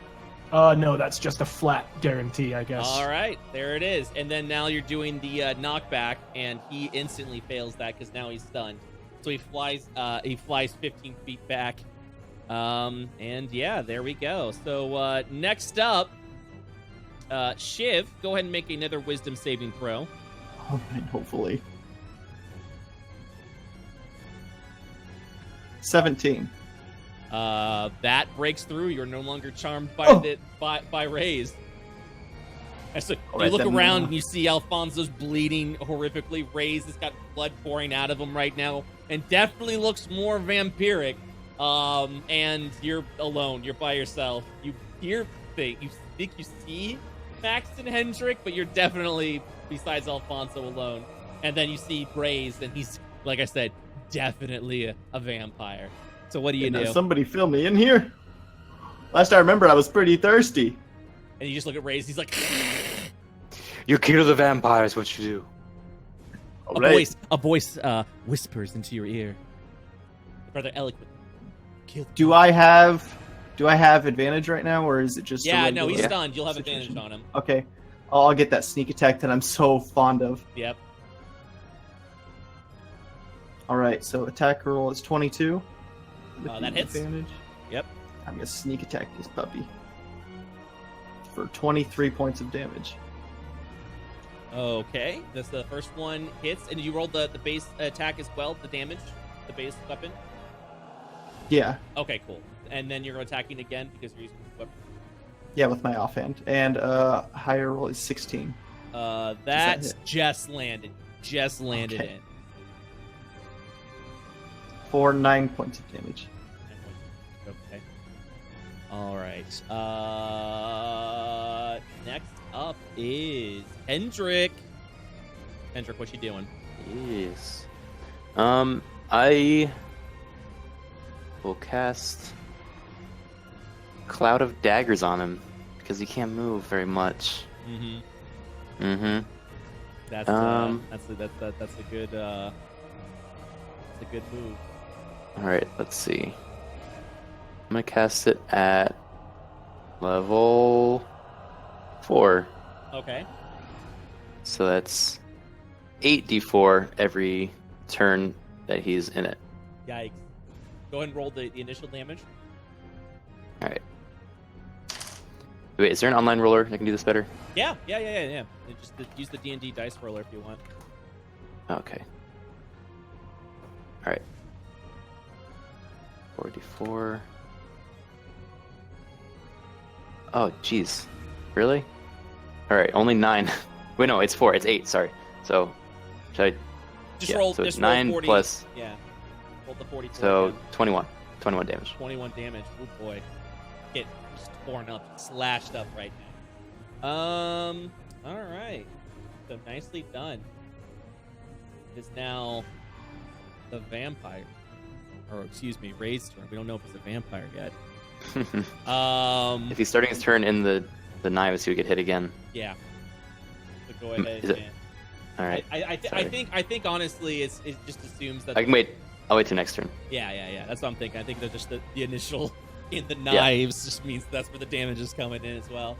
All right. He stares over. Oh my God. There's no one else. Where is everybody? God. All right. Alfonso's like, help me. He stares at Alfonso and tries to charm him. And Alfonso. What's he gonna do is bleeding out on the ground. I planned Alfonso all of this. gets up, and you just see Rays go, find them. And he's like, what? He's like, kill them. Kill all of them. And Alfonso sees, only sees Shiv. It's like, all right, here we go. And with He should also have a con save to try to get the slimy doom off of him. Oh yeah, we're doing that as well. But I get a disadvantage against that. So nope. The contagion stays. Okay. All right. 2 attacks. Alfonso rushes over to Shiv. Does 2 attacks. Actually, no. Alfonso can't. Alfonso moves over to Shiv, about ready to strike, but can't move because he was knocked prone. So top of the round, yet again, is your boy Maximilian, what you doing? Well, first of all, I'm curious how much longer this invisibility is going for. A while. You guys got 6 rounds. Yeah, 6 more rounds left. Okay. Then I'm going to use another flurry of blows on this boy, now that I got him in the corner. Which boy? On the vampire boy. Okay. You want to punch Alfonso? I mean, I feel like I've done enough to Alfonso. He was nothing more than bait for me, like a distraction for us to do our dirty fight moves. So I don't really... I think he's had enough, and I think that Shiv can handle calming him down without me. Calming him down. Yeah, I mean, kill him or whatever. We're gonna ruin this family. I mean, that was always my end game, you know? All right, I got 19, 21, yep, and a 25. All 3 hit. All right. And this is going to be a 5, a 4, and an 8. And I will be imposing my special open hand effects. Okay. Oh yeah. I'm gonna drop the dexterity saving throw, or he'll be knocked prone. So knock him down on this wall he here. instantly fails because he's already stunned. Oh yeah. Yeah. And then I'm gonna do the strength one, since I'm guessing he's still up against the wall. Anyways, I'm gonna do it for just like shits and giggles. I'm gonna knock him into the wall Keep again. knocking him against the wall. He falls. Smash him back. He falls into the cloud of knives. He's just getting slashed up. He's bleeding out of his orifice. He's stunned on the floor, and we're 2 invisible guys just kicking him. He's like, I'm gonna do it again. Why? 2 strength ones. I'm very good and a governor. road to the wall. Next up is Shiv. Ooh, you have Alfonso on you right now. I mean, I'm not sure what else I can do besides convince him with my daggers to stop. Okay. Maybe make him a little weaker, you know? Okay, go for it. All right, main hand is a 9. That does not hit. Offhand is 18. That does hit. All right, for 8 points of damage. You, what's your weapon? Short sword. You're just like, I gotta calm you down. You plunge your short sword right up his gullet as an attack. Pull it out, and Alfonso just falls down to the ground. You need to heal him, Hendrik. If we can't make him think this was all a horrible dream and he's crazy, what was the point of bringing him along? Hendrik, you're up. You're up, Hendrik. All right. Yeah, I'll healing touch Alfonso. First level. I'm not gonna cure wounds. Yeah, I'm not gonna fucking bother with him. Let me see. You walk over to the bleeding body of Alfonso. Yeah. Let's see. That's 5 plus 5. He heals 10 hit points. He opens his eyes up and blood pouring out of his mouth. The charm finally broken by being so close to death. He whispers only 2 words. Banana bread. God damn it. Next up is Raised, who immediately takes 8d4 points of damage. Yeah. Let me... 25. He is not doing well. Go ahead and see if I finally, if I'm able to break out of this. What's the DC? 18. Okay, yeah, he's still bleeding like crazy. Oh boy. Oh, there's not much. I am stunned. I can't. Who's near me? Oh god, I'm just gonna. Raised is just gonna go ahead and start swinging wildly over at Maximilian to see if any of this is gonna hit. Oh man. Here we go. Does a 16 hit Maximilian? My armor class is 16, so does that... Yeah, if it meets or beats. Okay. So, he's got something. He grabbed something. Oh boy, finally. And then the second attack is gonna be a 12. That one's not gonna hit. But he's actually got a hold of you while you're invisible. He's actually holding on to you right now. You first take... Let's see here. You're first gonna go ahead and take 6 points of bludgeoning damage, and you need to you need to try and escape right now. Okay. So you can roll an athletics check or an acrobatics check. Okay, I'll do an acrobatics, which is a dex modifier. I got a 19. Yeah, you break out. Nice. Yeah.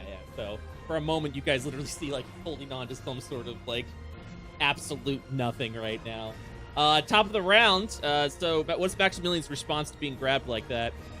Oh, I'm gonna punch him a lot. Yeah, we're dropping another flurry. 1,000 slaps is in. It's wild how much ki I have, by the way. I can just keep on using this. So he's stunned until he breaks like that. Yeah, well, you guys keep thing, doing right? damage to him, so he keeps getting stunned. All right, well, I mean, this one's going to be pretty messed up. It's an 18, a 19, and then a 7, so. Reroll the 7, because you have advantage. 21. Yep, they all hit. Eesh. And here's the thing, I'm gonna do another 3 of the strength ones just to Just mess keep with him knocking now. him Like, against I am the gonna wall. keep on smashing him in this wall. And then, unless I can't do this, I'm actually not sure what the sequence is when it comes to like using abilities per turn. Right.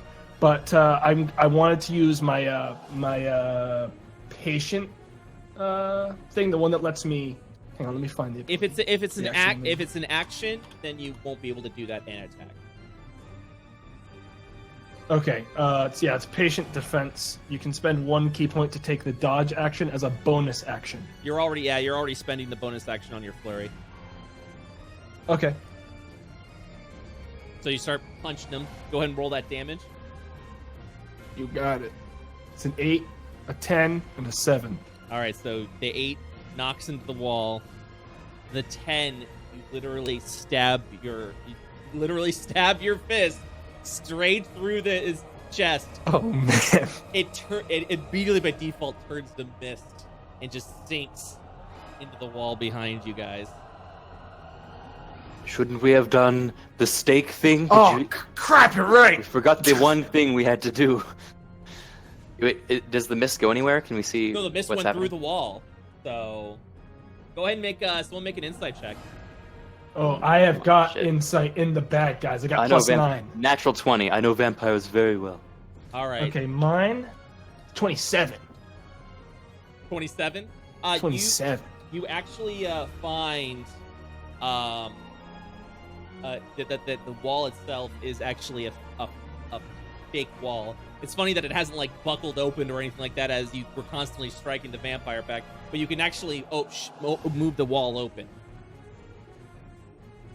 All right, Okay. let's break that thing investigate. open, and I guess we're still invisible. It's probably running off like pretty soon. You guys, yeah. So once you open the wall, it's pretty much at this point like done. You know what I mean? Like you guys are now visible, and you see an open coffin with an animating corpse just trying to like reconstruct itself right now. Its heart slowly pumping. Well, Let me that was open pretty easy, if I may say so myself.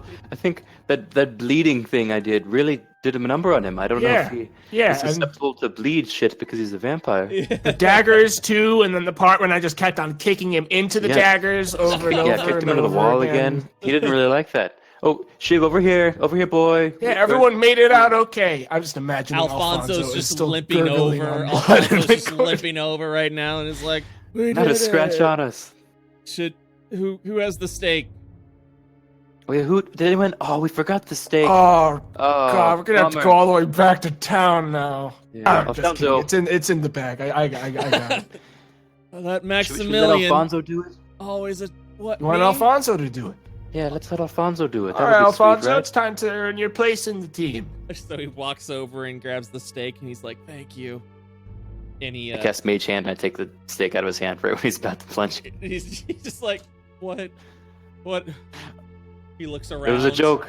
It was a prank. It was a joke. If we let you do it, you'd get the money. Yeah, that's not gonna happen. Oh, liven up, Alfonso. Come on. It's just we're having fun here. I've lost a lot of blood, Hendrik. I don't know if I could Well, liven there's up. plenty in there. I point at the cellar. Just go, drink it up. Like that's what vampires do, right? I don't know.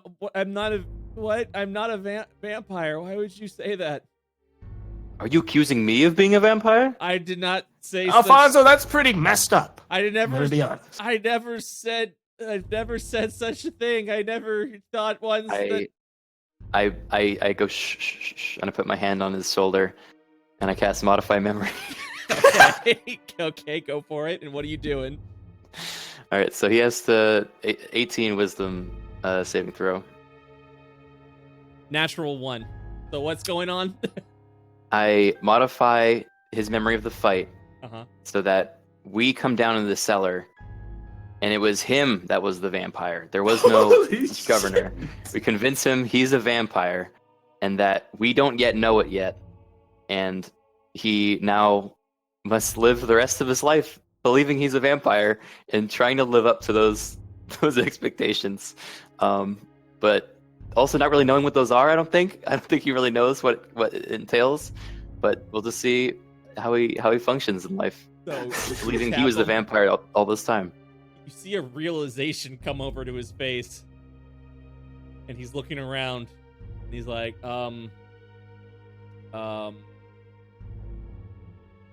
I have to, I have to go.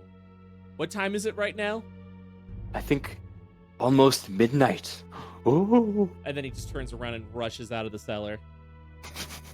God, poor guy. Hey, he'll be fine. Yeah. Yeah, he's gonna become governor someday, I bet. So what do you guys say? So you finish the job? Who wants to do the thing with the stake? Well, I mean, the dwarf can't reach, so it's one of us. Yeah, what's in right? there? I can't even see. Hey, I'll help him up. I hold Shiv up so he can see. You see the corpse, it's just a corpse like trying to put itself together right now. And it just looks like a mangled mess of flesh. Like I said, you just see his heart just like lightly pumping right now.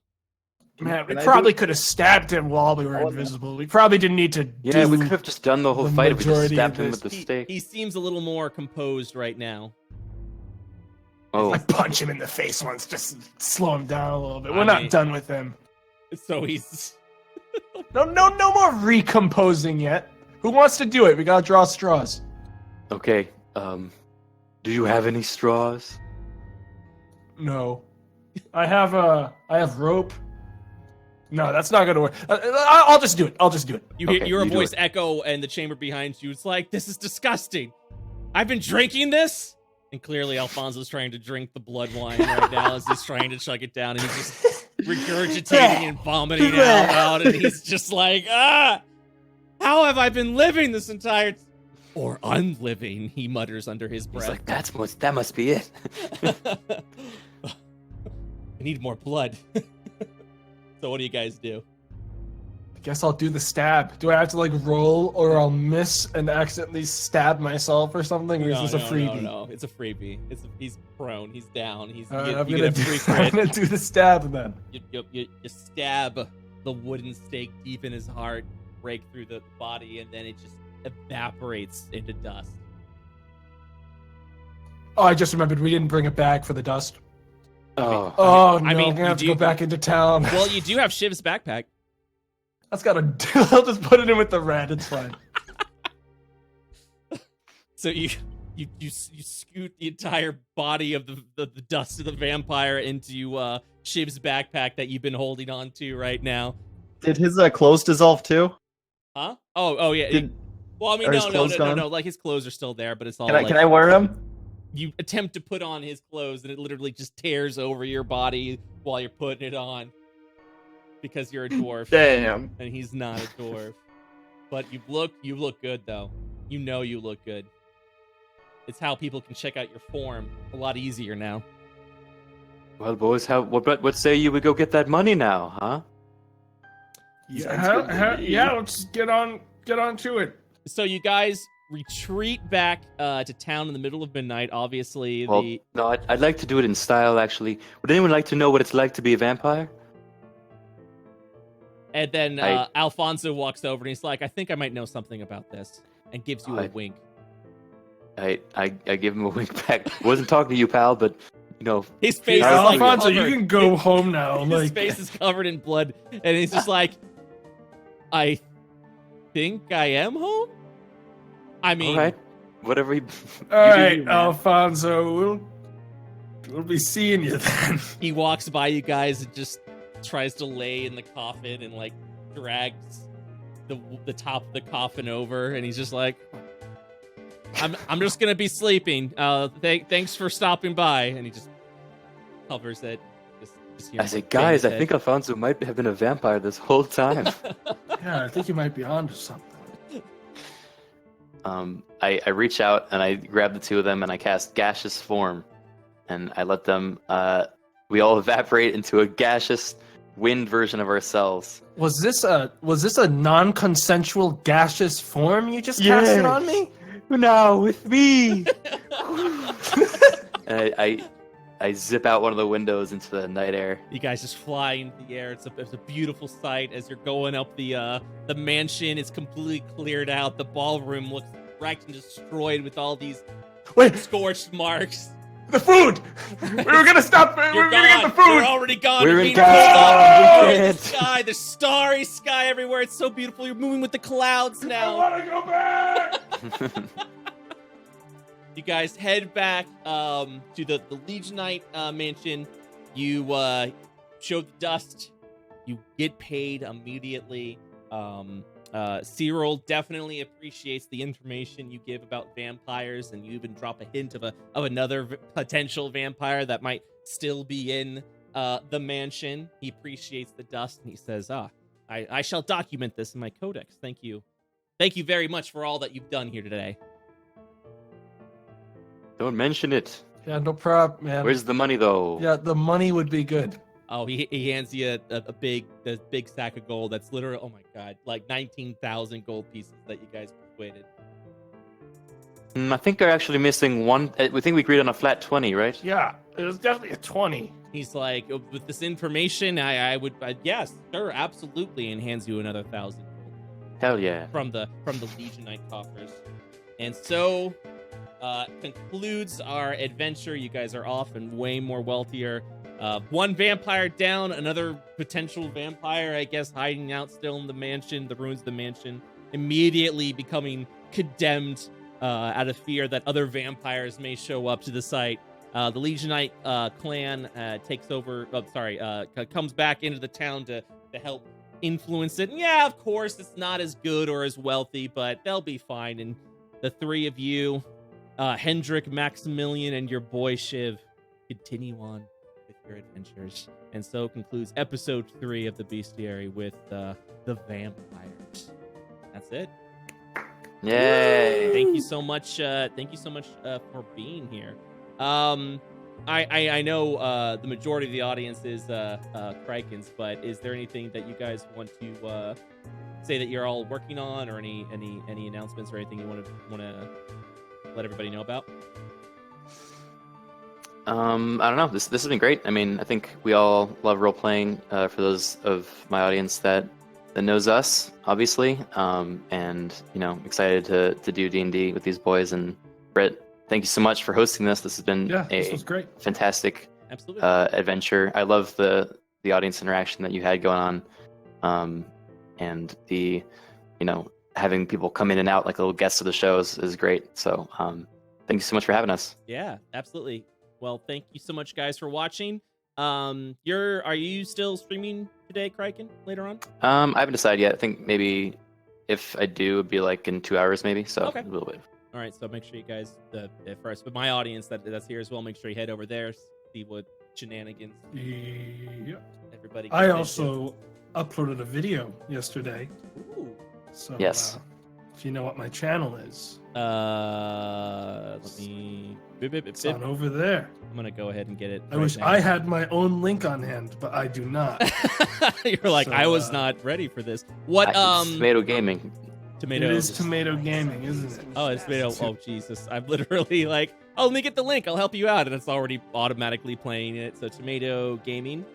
Hold on, that page is not available. Oh God, I'm gonna do this. What about you, Shane? What you working on? What you working on right now, man? Just working on work, you know what I'm saying? Yeah, just doing your. It's whatever this guy's working on. Really, I hope I'm pointing to him. I don't know where he You're is. pointing the wrong direction, but wait, no, maybe you're It's right. like the Brady Bunch right now. Yeah, hold on. All right, there we go. I posted it. You don't have an actual link, so Thank you. there it is. Channel Ukro Tizdudun. And yeah, make sure you guys check that out. All right, thank you again for coming out. Thank you for everyone being here. You guys are great. Really appreciate all the new followers, new subscribers, all the bits cheered. I greatly appreciate it. I'll be back tomorrow, Friday, most likely playing some more Stardew as we wait for Twitch to get back with our fucking partnership application. That's it for now. See you guys later. Bye-bye. Bye-bye. Bye, everyone. Bye.